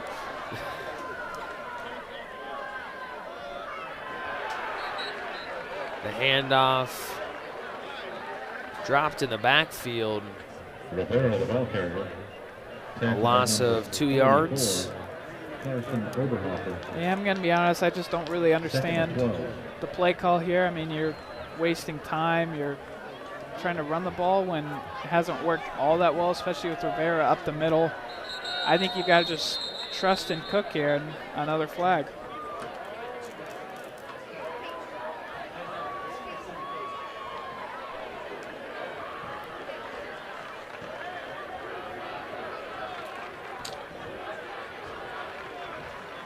I think Winterset might have had too many in the huddle there. Another flag pushes back this Husky offense. 2nd and 17 now.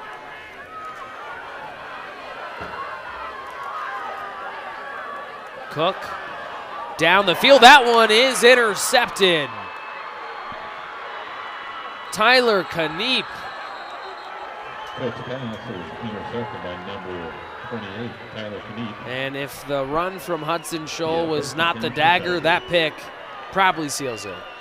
Yeah, we've sang Carson Cook's praise all night long, and that's simply a bad read.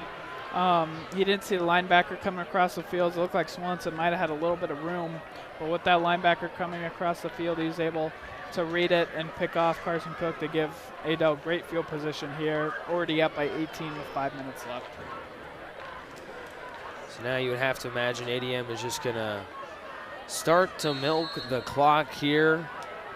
Now with the speed that a guy like Scholl has, they may just house it if they have the lane. I wouldn't be surprised. This is high school football.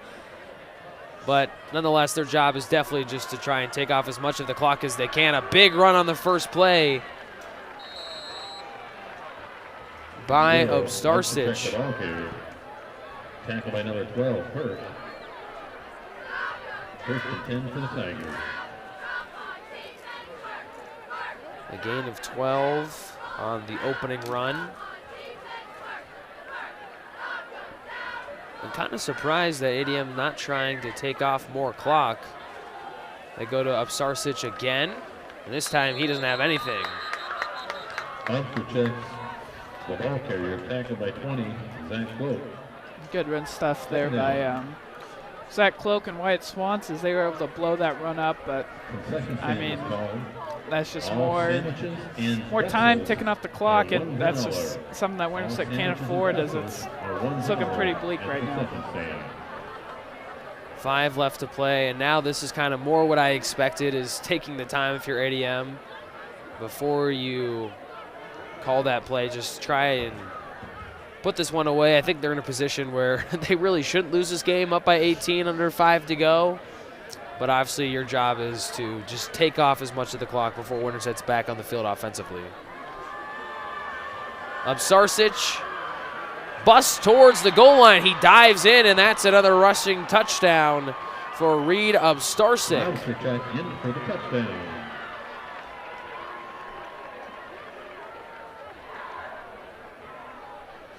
Winterset has been able to stop some of these running lanes, but they have struggled tonight at finishing the play and tackling whichever running back Adel is thrown at him, and that's obviously kind of rearing its head right here as Adel is looking to make it 45-20 here with this PAT.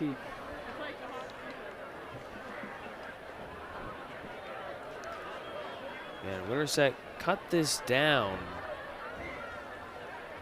31-20, making a late push, but ADM quickly answered and now has firmly shut the door on a comeback. 3 plays, 24 yards, all carries to Reed Obstarsic, who gets 24 yards and a touchdown, his second score of the night.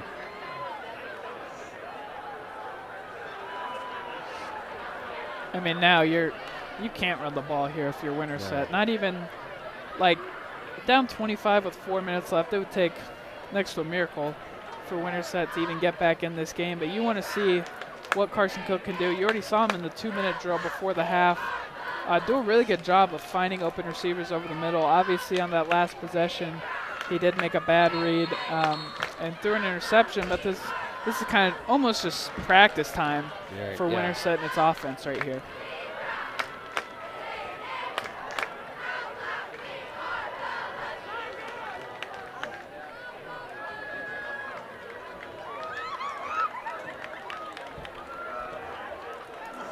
Obviously, this is likely the toughest opponent that Winterset is going to play in their regular season. I don't think that's up for much of a debate. Obviously, Van Meter, a very quality team that they'll see here in a couple of weeks. But it's definitely can be used as a good measuring stick. I think there have been positive moments, some not so positive moments for Winterset, but you got to do what you can to build off those good moments. Here's Weeks with a chance to return, trying to make something happen. He is just swarmed to by the Tiger special team players. On the return, And he's not able to get a whole lot.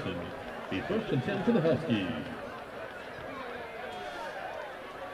Another drive just starting with pretty poor field position. You've got to give some credit to Adel's kicker. I mean, he's been able to kick the ball almost all the way to the end zone and just give Winterset a tough time trying to return. 4:28 left to play here in regulation. ADM is definitely going to get the win here on opening night. A congested spot after the handoff. Cade Messer gets the give there on first down. Messer, the ball carrier for no gain. Second down.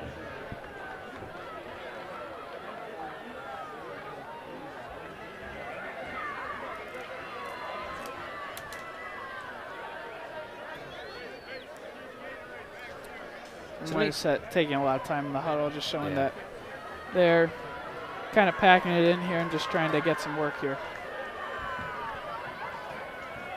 They give the give to Porter. A nice run once again. Another explosive one for Porter. Number 10, Porter, the ball carrier, tackled by 13. And if you're a Winterset fan, that's what you want to see. You want to see Ben Porter be explosive like that. You know how good of a physical runner he is. But if he can add that explosiveness to his game, he could be a really good running back for Winterset.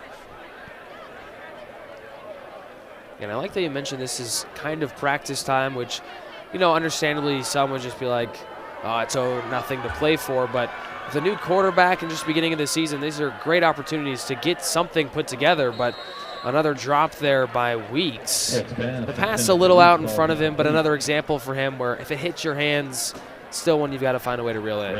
Yeah, and once again, it's first game of the season. You're hoping to get some of that stuff refined by next week, as you kind of need to clean some stuff up on offense to become truly, I think that they can be a really good offense. Yeah. But they have some things holding them back in this game, like the penalties have held them back, some of the drops and some of the turnovers. I think if they can clean that up, they could be a pretty good unit for the rest of the year. Cook swarmed immediately, and he is dropped in the backfield. Cook caught in the backfield by 23. Travis Jacoby. One sack for him last year, and he'll get one here to start off his senior season.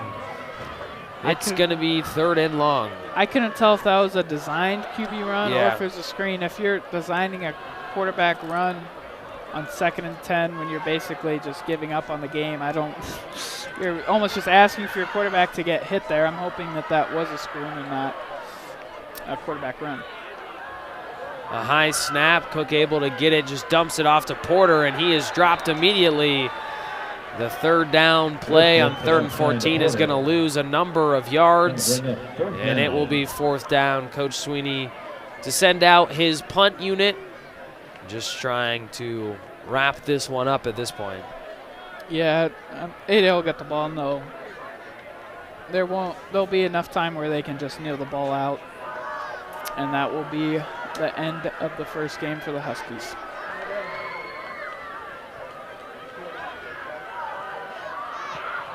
A boot down the field.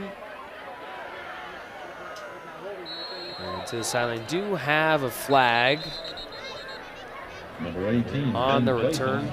Return the ball. Ran out of bounds. There's a flag on the 50-yard line.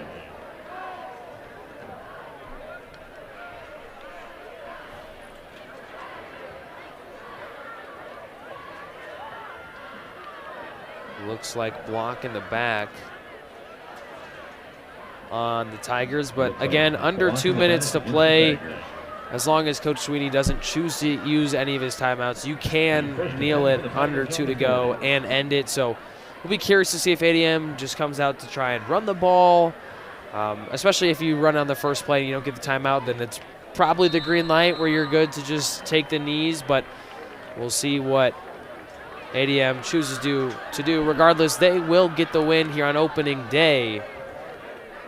45-20 likely to be your final score. And actually, they're going to have a change at quarterback for the Tigers, so they will run some offensive plays. They go with the screen pass once again to Klusner. Number 14, Daniel Short, passes out to number 15, Reed Kleisner. Tackled at 5, very well.